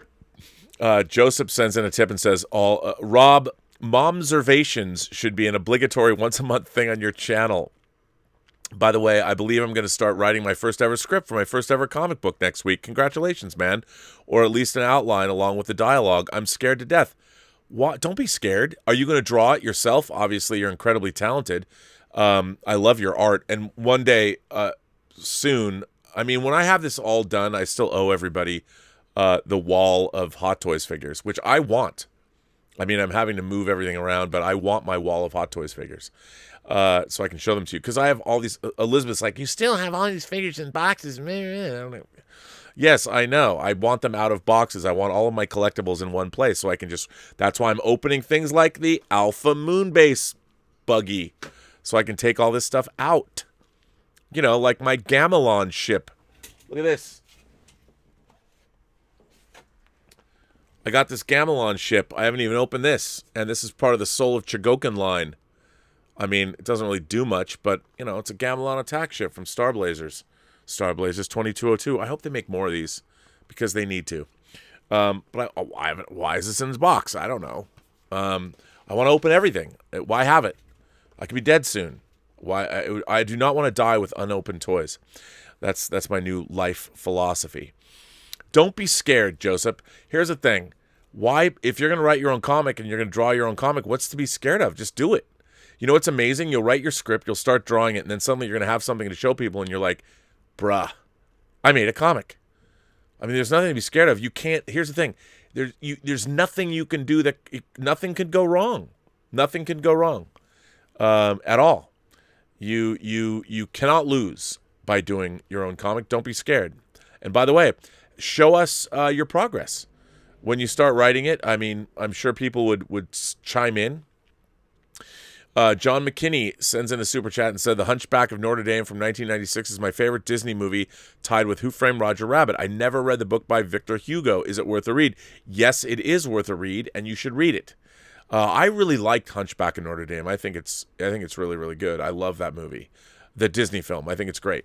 And yes, it's totally worth reading. Stubble McShave says a 10-minute Momservations once a week on a given subject. You know what? That's hilarious. I should call my mom and ask her to do that. It's so hard. The one thing I try and tell her to log in and watch these shows, and she's like, how do I do that? I've told her 100 times.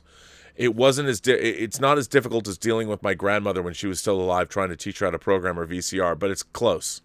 It's close. She would love that. Mark C. sends in a super chat and says, my favorite Crisis was the 7-volume trade paperback series collecting the Crisis on Multiple Earths stories written by Gardner Fox and Gary Conway. Well, Mark, as you know, I love Crisis on Multiple Earths. You know, how great was it? How great was it to get this? One of my favorite things in the world, and that's why I love Justice League 114 so much, but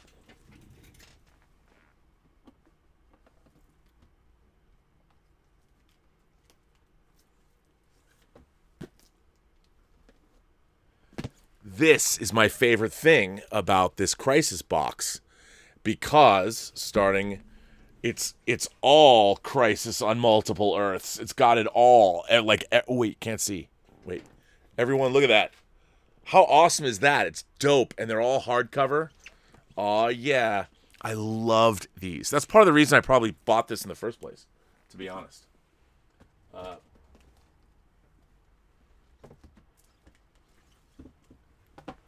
I love that with the Crime Syndicate, the best.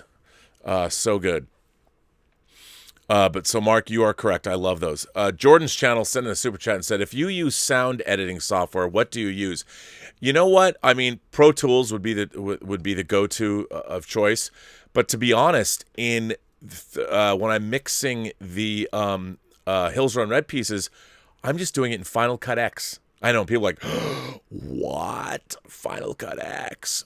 Yeah, I've really come to like Final Cut X when I'm doing projects like, or Final Cut 10, when I'm doing projects like this, just because I think it's easier to use than Premiere and Avid, when you're dealing with files or things like it. Just for what I'm doing to make those kinds of videos, I like Final Cut X, and I've been using the 5.1 mixing software in Final Cut X, because here's the thing. I'm not doing a whole lot of dialogue editing. It's all pretty straightforward. So there's not a lot of I don't have to do a lot to the audio, but Final Cut X is really easy to mix sound. And what's great, one of the things I'm doing when I'm doing as far as I know, I'm doing 5.1 sound mixes of my special features. I've never done that before. I've never done a 5.1. I've only done stereo mixes for special features, and I've never done a 5.1 mix. It's totally indulgent and ridiculous. It doesn't need to be mixed in 5.1, but it's cool, And what I've been doing is I've been going, so all my interview stuff, I'm panning to the center. It's all coming out of the center mono channel. But when I go to the behind the scenes footage, I totally busted out into 5.1. Yeah, well, actually, I should say not 5.1, just 5 point. I'm not using much the low frequency. I'm not sending things to the low frequency channel, so I'm really not making too much use of low frequency, the subwoofer. But it's fun. Like, I listen, I'm like, wow, this is cool. But so I'm not using sound editing software, because I'm not taking it out. I'm not doing a sound mix. I'm just doing it with the video, because that's just, if I was doing a movie, I wouldn't do it that way. But for my videos, I put everything into Pro Tools. But for this, I don't need to.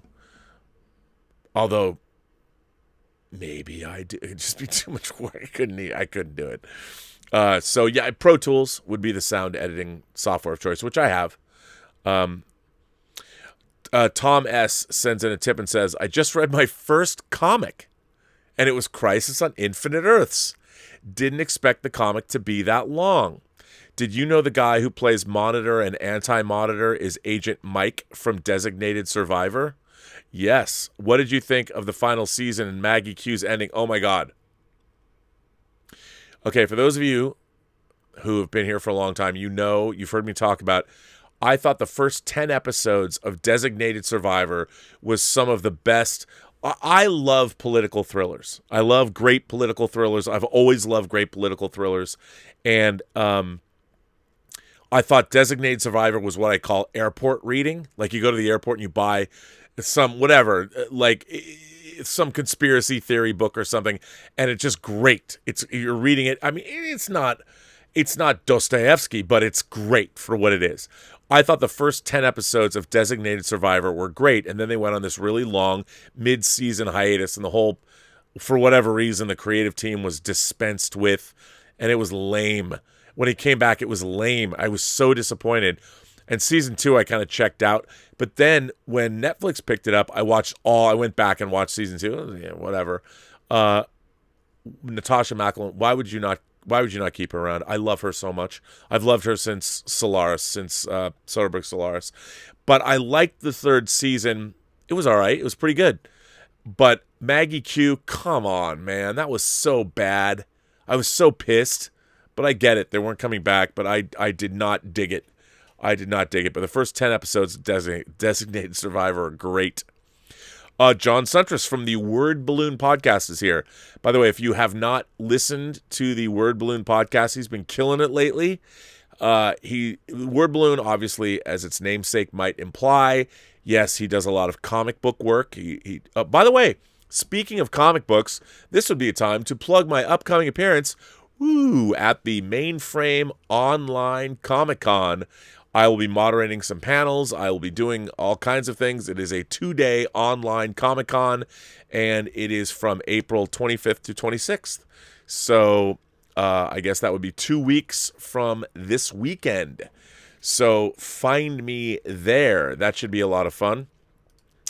But John Suntress's Word Balloon podcast is great. And if you want to know anything about comic book creators, listen to it. John says, regarding Space 1999, so many IP owners sit on their IPs and wait to reboot them to the point where younger audiences don't care. Lone Ranger comes to mind. Oh, look, I know that they've been trying to reboot Space 1999. They didn't like, apparently, Bill Hunt and I came up with a take on UFO. I really want to reboot UFO. And by the way, our take is correct. It's correct. They should go with it. But, they don't want to do that. Or they want to find... Now, the problem is now, the only way that you can ever get in... Like, I don't have any credibility. If I made something that was a huge hit, if I had my Get Out or something, if my next film that I'm going to make became a huge hit, then you'd have carte blanche to go do whatever you want. But until then, I'm no one. What do I know? So you're right. I think that they do that. I think that there's the Lone Ranger, man, especially on the heels of something like Deadwood, to do a new version, a new take of the Lone Ranger. How cool would that be? I love that idea. And with Westworld's success, but the problem is you would need a visionary. By the way, you know what? I keep looking at this. I want to read this again. It was so great. It's so great. I love Frank Quitely's artwork. I agree with you, John. Why not? Why not? But nobody knows. You need a creator that has some kind of I don't know, credibility that would come along and say, yes, I want to do the Lone Ranger. God damn it. And why not? Hi-Ho Silver. Comic Relief Cast. I hope that's Jacob. By the way, if Jacob, as everyone knows, the official comic book store of the Burnettwork and Robservations is Comic Relief Comics. And Comic Relief sends in a super chat and says, do you feel like perhaps the silver lining of the shut-in is that our civilization will come out the other end taking a hard look in the mirror about the way we operate? I hope so. I hope so. I have to say that, there's been sort of a zen, sort of a serenity, and even though, money is an issue and it's problematic, and I think there's a lot of people out of work and all that, but for some reason I don't feel... I mean, I've been working this whole time. I've been working on the Netflix show. I've been working on Hills Run Red. So I've had work. And then I've been talking. It's funny. I was going to take, like I said, I was going to take today off because I'm like, I don't know what I'm going to talk about. There's nothing. But I keep getting letters and people are like, you can't not go on. And I'm like, okay. But I think you're absolutely right. I think people have taken a long, hard look. I mean, one of the things that it's been sort of nice being home. Everybody's home. And there's been, I have to say, I feel kind of zen. And over the last 2 weeks in LA, it's been raining, but now it's supposed to rain one more day tomorrow, and I'm sure we're not going to have rain until, I don't know, December. But everything is blooming, the grass is growing, the nasturtiums in the front that we planted are overflowing. And I think we're all going to realize we're going to take a long, hard look in the mirror about the way we operate. Yes, I think so. I think if anything, what this has made people realize, first of all, I've been surprised at everybody's good humor. Like everybody, look, you can be cynical about it and go, oh, well, reality stars or late night talk show hosts or celebrities, they're all rich, so they don't. But you know what? People are still people. Whether you're a celebrity, whether you're wealthy or whatever, the fact that people have brought such good humor, a lot of people online, and I think is very... Because like I've said, I'm a huge fan of people. I like people. And I have been sort of heartened by everybody's response to all of this. And I think maybe in a way, I'd choose to believe that in the next 2 or 3 years, maybe people are going to take... Look, there's a lot of partisan politics going on, and I will not... Look, you watch my Twitter feed. I've been very disappointed in the federal response to this. I really have, and I continue to be I continue to be disheartened by the fact that I wish I could watch Donald Trump appear where he could speak extemporaneously and you could see warmth and good humor coming from him. I'm surprised that, and I understand some people aren't built that way, but because he's not a career politician, if you go back and you watch Donald Trump appearances from like the 80s. He's such a different person now, and as everyone is. But but I used to be able to be charming and speak extemporaneously off the cuff. And I think more than ever we need, like, I watch Andrew Cuomo's broadcast. Put politics aside. I mean, he gets up there. He's got these very well organized with PowerPoint presentations. When he goes on, he's got his people with him. And whether you like Andrew Cuomo or not, I think that I watch his morning briefings because I feel like, okay, here is a no nonsense. As someone who works in the entertainment business, people are, you Hollywood elites. The funny thing about that is I've never met anybody that works in Hollywood who's actually from here. Everybody came from a different place to do something. All of my friends that I met, they came from other places. But I've often said what I like about working on movies and television is it's people that are achieving logistics feats every day. You know, you have a line producer. It's like, okay, what do we need to do? We need to move personnel and material to make our day. And that's what Hollywood is. It's like building something. It's just we're building pictures, you know, moving pictures or whatever. But working with Hollywood film crews has always been something that I've found uplifting to watch because it works with military precision. Look who's back. It's Gilbert. Come up here, Gilbert. Do you want to come up? You want to come up? I know I don't have it. Come up. I know you won't come up unless I have a cookie because you don't know what I mean. Here, come on up. Come get the cookie. There you go. Yeah, everybody. Oh, look at that. Couldn't have planned that better. That's what I'm talking about. There, you can have a cookie. Yeah, I know, Tallulah. I'll give you a cookie. That's not right. That's not right. Boy, what a great piece of entertainment. No, that's Tallulah's cookie. You can't have her cookie. Come on now. Here, let's go to the wide shot, ladies and gentlemen. No, Gilbert's. Oh, he went away. Oh well. Love these dogs. I've left the garage door open, the portal to the Robservatory open, so they can come and go as they please, which I thought was great. But yeah, look, I think, Jacob, that I hope. Let's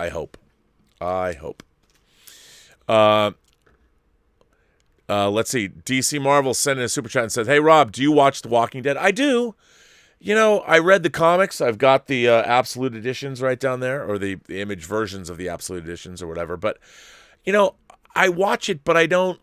I find The Walking Dead to be frustrating, and I loved the first season. I thought the first season was great, and I know, having read the comics, I followed along. And the show is really well made, and the effects are great, and the acting is great. But I'm just like, after so long, why don't you guys like pick up and move to Wyoming? Like, why are you hanging out? Like, I don't get it. Like, the Whispers, who cares? Well, get in a car and drive. Like, I find the show to be very frustrating. And like Wyoming, I say Wyoming because it's like the least populous state, and there's probably the zombie. You can get there in like 2 days. Why are you hanging out where there's all kinds of problems? I know you're going to build Alexandria and all that, but I'm like, come on, man. But yeah, I mean, I do like it. Mark C. sends a super chat and says, saw Strange Days high on weed and tripping on shrooms. The virtual mind recordings were intense. I own the German Blu-ray of Strange Days. I love Strange Days. I was really surprised. That movie came out right after the LA riot. Well, not right after, but like a year later after the LA riots. And I thought it was like the most incendiary movie. I thought, oh my God, this movie's going to blow up. It's going to be this huge thing. And it wasn't. But I love it. I love Strange Days. Written by James Cameron, and I think James Cameron and Jay Cox, and directed by Catherine Bigelow. What good stuff. Cardinal Sin sends in a tip and says, "You'll always represent the international dork web to me, Laser Bob. Do you know what they did? Do you know what they did to Laser Bob? It was you, me, and Laser Bob." Cardinal Sin, that'll never get old. What Cardinal Sin is referring to is Escape from New York. He's doing a riff on Fresno Bob, which, by the way, I have tweeted to both Sandy King and also to John Carpenter on Twitter, and I'm like, you've got to make a movie about Fresno Bob. You, me, and Fresno Bob. You know what they did to Bob? I think they should make a Fresno Bob movie because it would rule. Garen Gillam's here. He sends in a tip and says, "Rob, I was going to write you a letter about Alpha Flight 12. I still remember exactly where I was when I read it. That issue stuck with me over the decades since I first read it at age 13 in '84. I was so shocked by that ending being a comic book, dude.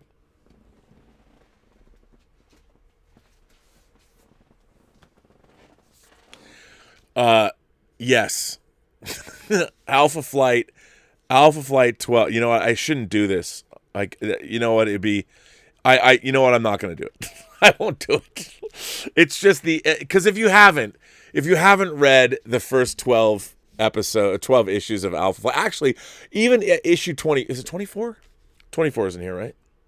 Yeah. I mean, even that, it's John Byrne. This could be the John Byrne Alpha Flight run is clearly, somebody asked about what comic books to read. The John Byrne Alpha Flight run it's I mean, you got to read it. And some people don't like, I think it's issue 24. I loved it, but the first 12 issues, oh my God. Wow. What a great omnibus this is, by the way. Yeah. I love Alpha Flight, but yes, you're right. You are right, Garen. That issue stuck with me over the decades since I first read it at age 13 in 1984. I wasn't far away. I was so shocked by that ending being a comic book. I know, right? I mean, the thing was, Alpha Flight was really good. And, you know, that was the height of John Byrne's powers. I'd read anything that he did. MP sends in a super chat and says, Rob, what is your favorite kind of beer? Scotch ale, brown ale, stout, Hefeweizen, blonde ale, porter, IPA, APA, strong ale. You know, I like all kinds of, I know it's sort of a lame answer, but I like all kinds of beers. I like dark beers. I like Pilsners. I love Hefeweizen. I got into IPAs. I was really liking IPAs and double IPAs. I like lots of, look, I have a hard time drinking regular American beer. I don't like regular American beer because I've traveled so much. I developed a taste. I'll tell you, when I was in New Zealand, when I started going to New Zealand working on Lord of the Rings, there was a beer, Monteith's Black. And I loved Monteith's Black. And I like Guinness, but what I really like is a Guinness company called Kilkenny. And it's hard to find. Kilkenny, the cream of Ireland. I could drink Kilkenny all day. But I love Chimay. I love ale. I love all kinds of, I just love beers. And I'll tell you, it wasn't until I'd never had a sour beer until I went to Fort Collins with Richard Hatch to a convention. I was a guest of honor at a convention in Fort Collins, which, by the way, was a tremendous, I don't know what's going on with that, but the genre community in Fort Collins, Colorado was great. They made a Doctor Who fan film that I saw that I really liked. I thought it was really impressive for what they were doing. And the people in Fort Collins were just tremendous. What a bunch of great folks up there. I don't know if they're still doing that, but I loved going up there. But they took me out. Man, what a drinking town Fort Collins is. I loved being up there. I thought it was great. There's like 300 different breweries or distilleries in and around that area, the Denver, unbelievable. So, yeah. Garen Gillum says, how often do you clean the Robservatory? Oh my God, all the time. It's an endless, cleaning the Robservatory is an endless horror. Constantly, every time I take a book out, I'm like, oh, I got to wipe that down. I got cleaning products and constantly dusting because it is a garage. And when the dogs come in and you got to clean it all the time. I mean, there's a carpet, a rug over here and the couch that's over there. And yeah, it's ongoing. I mean, if I was completely ridiculously rich, I would have a cleaning lady come in and clean every day. So, how do you deal with dust? You have to clean. I clean and organize my geekatorium quite often, which I like doing. I do too. It's a way that I can bring order to my small corner of the universe, and I listen to your show while doing it. Well, fantastic. That is fantastic. I love it. Yeah, it's just endless. And this is two-story. There's an upstairs. Well, it's not really. There's no. You have to take a ladder to get up there. But above me is another storage area, and I mean, ungodly amounts. I have so much stuff. It's just ridiculous. And oops, I didn't mean to do that. Oops. So yeah, it's terrible. Wicked sends in a super chat and says, Jackson was thrown to the wolves by the studio for the Hobbit films after Guillermo del Toro left. It was so sad. He gave it his all without any prep time. You know, I don't necessarily know about that. I think, look, having worked down there with Peter Jackson and seeing his crew and all that, the people in New Zealand that worked on all those movies, they are all wizards down there. All of them are the Astari. I mean, if I had an unlimited source of funding, I would just move to New Zealand, and like what James Cameron was like going to do with Avatar or whatever, I would just move to New Zealand and work with the people at what I'd move to Wellington, which is an unbelievable place. I'd get a house and I would just make films all day long for the rest of my life down there. They're amazing. And yeah, I mean, Guillermo del Toro left, which is kind of a bummer, and Peter Jackson took over. And those movies are astonishing. I think the problem with the Hobbit movies I have is a tonal issue more than anything else. But yeah, it was a bummer. But still, you know, Peter Jackson made those movies the way he wanted. I'm convinced of that. So, let's see. Gerson and Roy sends in a super chat and says, "What are your thoughts on Samurai Cop?" I've never seen Samurai Cop. I know it. I've just never seen it. I apologize. I should see that. Hang on. I should. I gotta put that. I gotta put that in my. I just haven't seen it. I'm sorry. I haven't seen it. Our friend Hassan sends in a tip and says, "What is your favorite Muse album?" Ooh, Muse album. What is my favorite Muse album? You know, I have to tell you, when it comes to Muse, my first, their first album, Showbiz, is that was their first album, right? Showbiz was their first album. That I loved Showbiz, and that was when they. I mean, look, I like whatchamajigger, The Resistance and all that, but I really liked their first album because I'd never heard them before. So, and now you say, and what exactly gives meaning to your life? You've put that in one sentence. What's your favorite Muse album, and what exactly gives meaning to your life? Now, does that mean that I have to say that how does Muse give meaning to my life? I'm a little unclear about that. But I would say, what gives meaning to my life, in general, I mean, this might sound silly, but I just love being alive. I mean, I walk down to the corner of our street, or I walk the dogs, and I was telling the story the other day of the guy who was vaping at night when I was walking the dogs with a break in the rain, and I loved smelling the whatever he was vaping, the cherry flavored whatever it was he was smoking, not knowing he was there. I could smell it smelled really good, and then just seeing him, and when he took a drag, seeing the little, it was not embers, but it would light up, and there he was, his face was sort of outlined by the little bit of light. I mean, just like that, just walking down the street, man. I smelling the air between rainfall. There's nothing that doesn't give meaning. Being alive is so great. It's just everything about it. There's nothing. Look, I guess one time I heard when I was growing up that life is broken into different things that are problems and things that are inconveniences. And when you really think about it, most things are inconveniences. Terminal cancer, problem. But everything else, inconvenience. And there's just various levels of inconvenience. And if you look at it that way, like, okay. But for the most part, I think what gives my life, there's so much stuff in life that's amazing that it's like when I went down the street, for instance. Down the street is the Pasadena Pizza Company, and I love the Pasadena Pizza Company.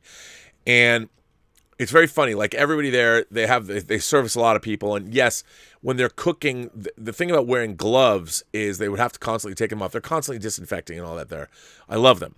But they had built a contraption on their, normally you would go up and go to the counter, right? Well, they have a table. You can't even get up to the counter. But what they did was, on their countertop, they basically put a big piece of plywood down. And it's on it's on rollers, so they can put the pizza boxes on the plywood and push it out to you, and so you're not within 6 feet of anybody that works in the store. Now, yeah, they're constantly disinfecting because people come in and out of the store all the time. But still, that they did that. I've gone into that place a lot, but seeing that they built this contraption on there, I just love that. I mean, that to me, like, that would put a skip in my step for the rest of the day.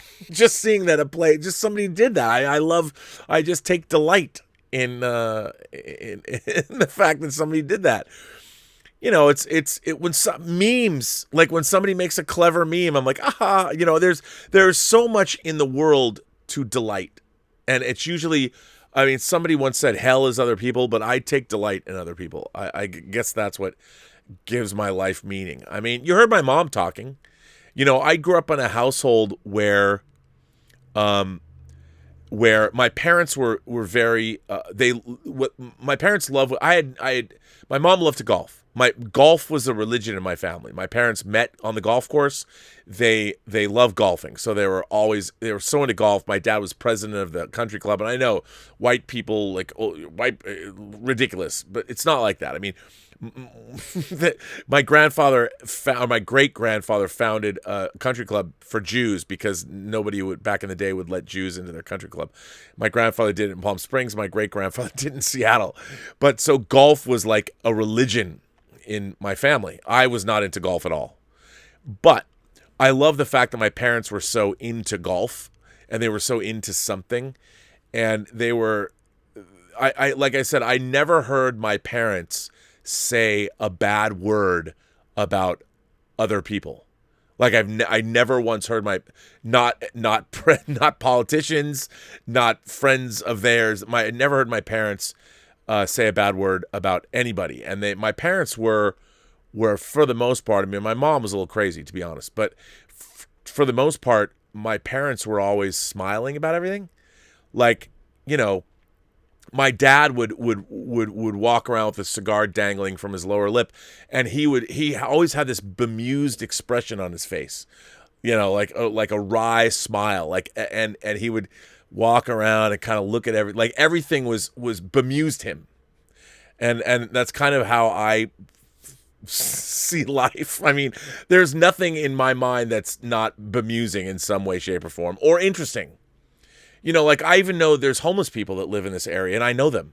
Like, I've given people money, or I've given people food. There's a liquor store close by up the street. I've bought a couple of Sixers for people or something else, and people would say, "Oh, you're enabling them." And I'm like, okay, but they live in the neighborhood. So I don't know. Maybe that's life. There's so much to see and so much to do and so much I'm never gonna experience. I mean, all of this stuff, let's go. I can't believe I have software that I can just do this. Let's go to the camera. I mean, all of this stuff, all of it represents other people's imaginative or imagination efforts.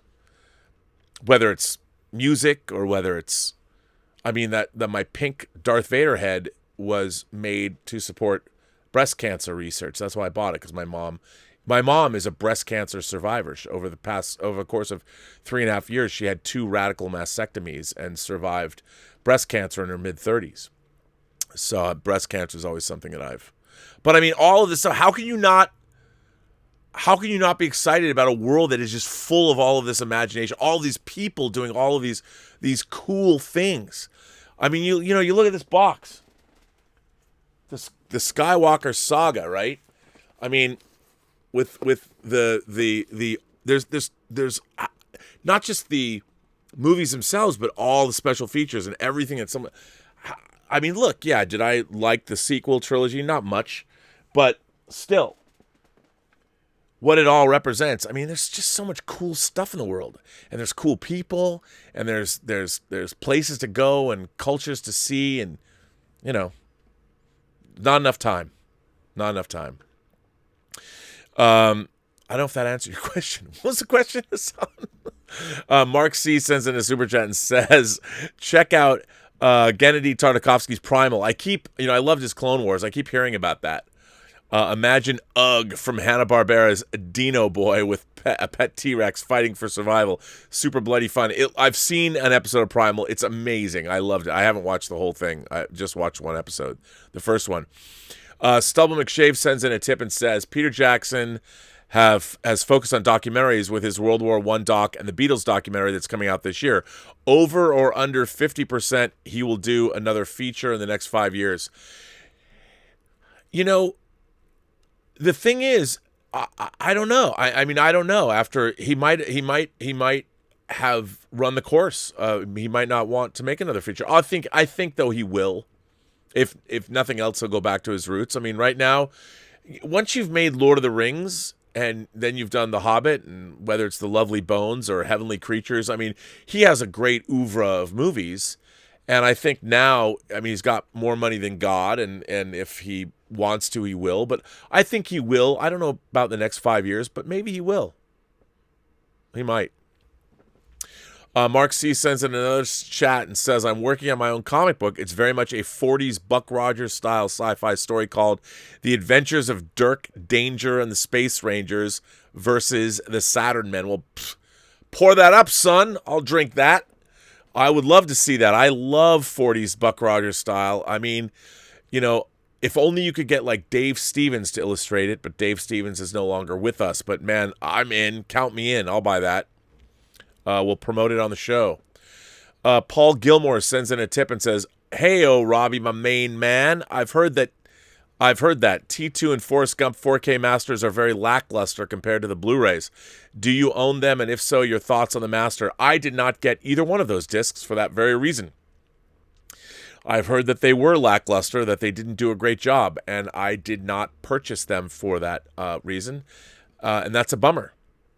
There is no excuse. There is no excuse why 4K remasters are lackluster.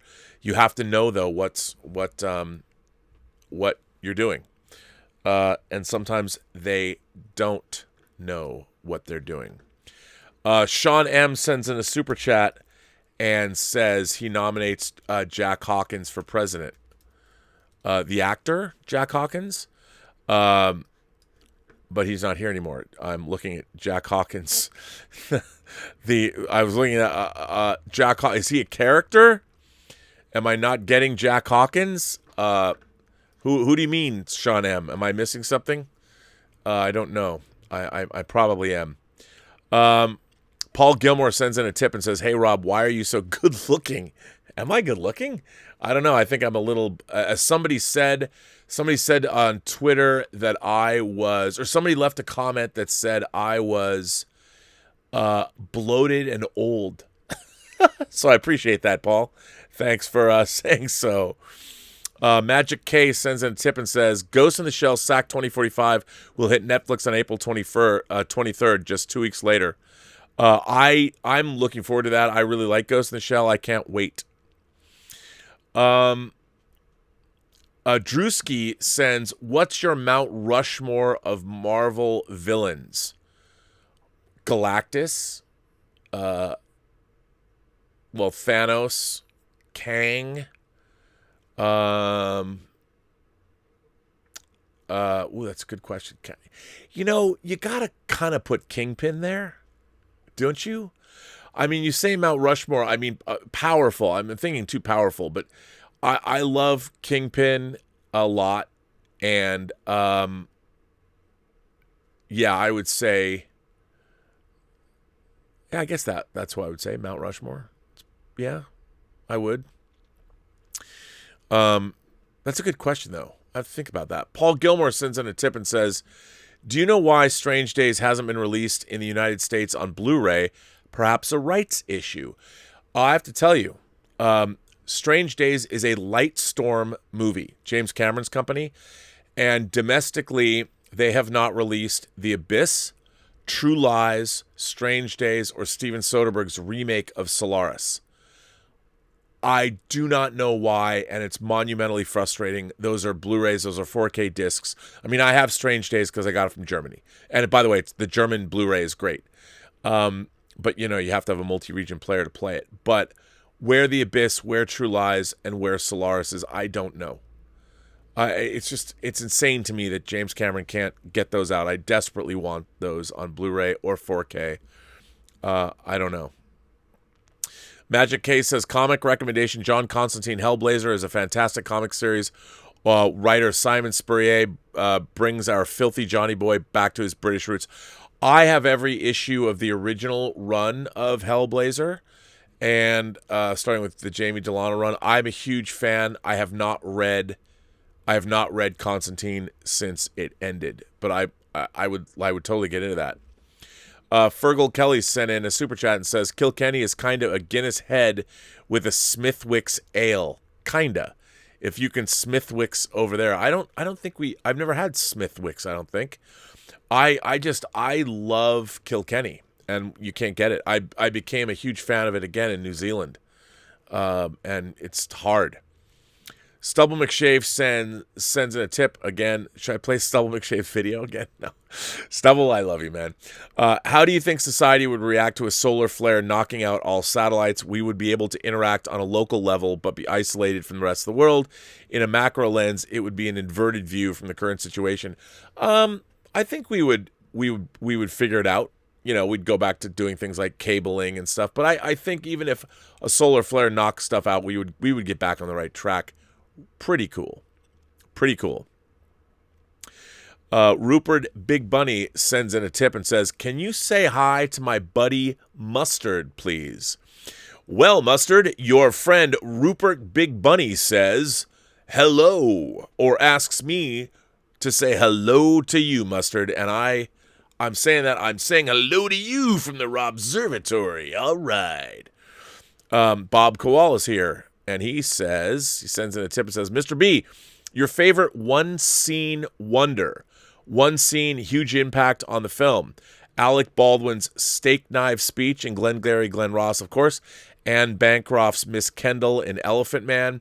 Mine is Ned Beatty's capitalist sermon in Network. Ooh, that's a good one. Hal Holbrook's speech in Capricorn 1. It's funny, I was thinking about that the other day. He gives like a 5-minute speech about where the space program is at. I love that. Robert Shaw, the Indianapolis speech in Jaws, another good one. I would say Kirk's "Risk is Our Business" speech from Star Trek, from Return to Tomorrow, is another good one. But that's a good question. I love Ned Beatty's capitalist sermon in Network. Also, Sterling Hayden in Dr. Strangelove, when he's talking about his precious bodily fluids. Sean M. says, yes, I nominate Jack Hawkins, the actor from the League of Gentlemen, for president. Do we need another actor as president, though? But if you say so, I will grant you that, Sean. I will grant you that. Well, listen, ladies and gentlemen, for a show that was going to be, I didn't even know if I was going to go on today.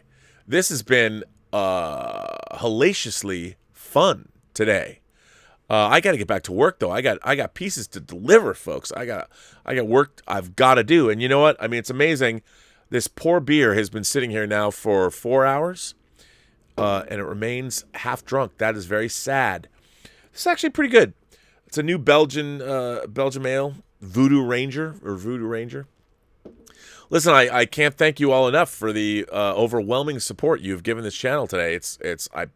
I'm humbled. I will be back, in fact, tomorrow, And I only had those 2 letters today, new letters. But I got to go back. I know people have sent me letters. I got to go back and dig in and see which ones I've missed. But you can send me letters and videos. I know I've got videos to show.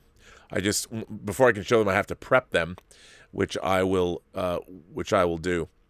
Bob Koal comes back and says I was talking about where the actor has only one scene in the entire movie. That, you know what? I'd have to think about that. Wow, I don't have anything off the top of my head on that one then. I have to think about that.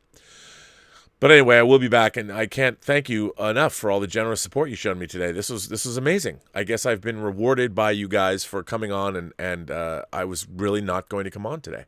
But I decided to do so anyway, and I thought, well, how much fun was that? So I want to thank you all for that, and I'll be back tomorrow. I will be back tomorrow. And I'm going to go back to sound mixing and working on Final Cut X, doing the special features for The Hills Run Red. Anyway, thank you all for being here. And I want to thank my moderating staff. First of all, as always, the mayor, Mayor of Riverdale, Iowa, Mike Bodden. I want to thank, of course, Detective Jim Boyers. I know I say detective, he's retired, but he was a detective, and I just think that's the coolest thing in the world, because I wanted to be a police detective, and you can't just be a police detective, you have to work your way up, and he did, and he's my moderator. He's my Jim Boyers, my Detective Jim.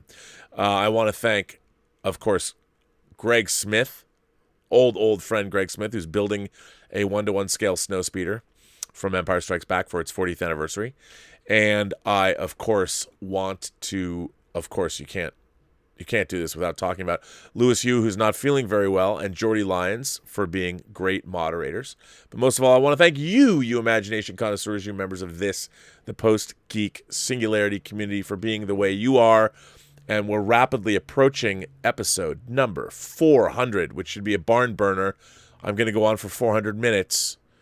I don't know what I'm going to talk about, but it should be an interesting show. I'm going to have people and hopefully interviews to show, so that should be pretty cool. Anyway, thank you all again. And as always, remember, every person you meet has a story to tell you have yet to hear, and all you have to do is listen. And with that, I say to everybody, as always, as I always do, have a better day. And I'll see you tomorrow. I will. I'll see you tomorrow. I will see you tomorrow.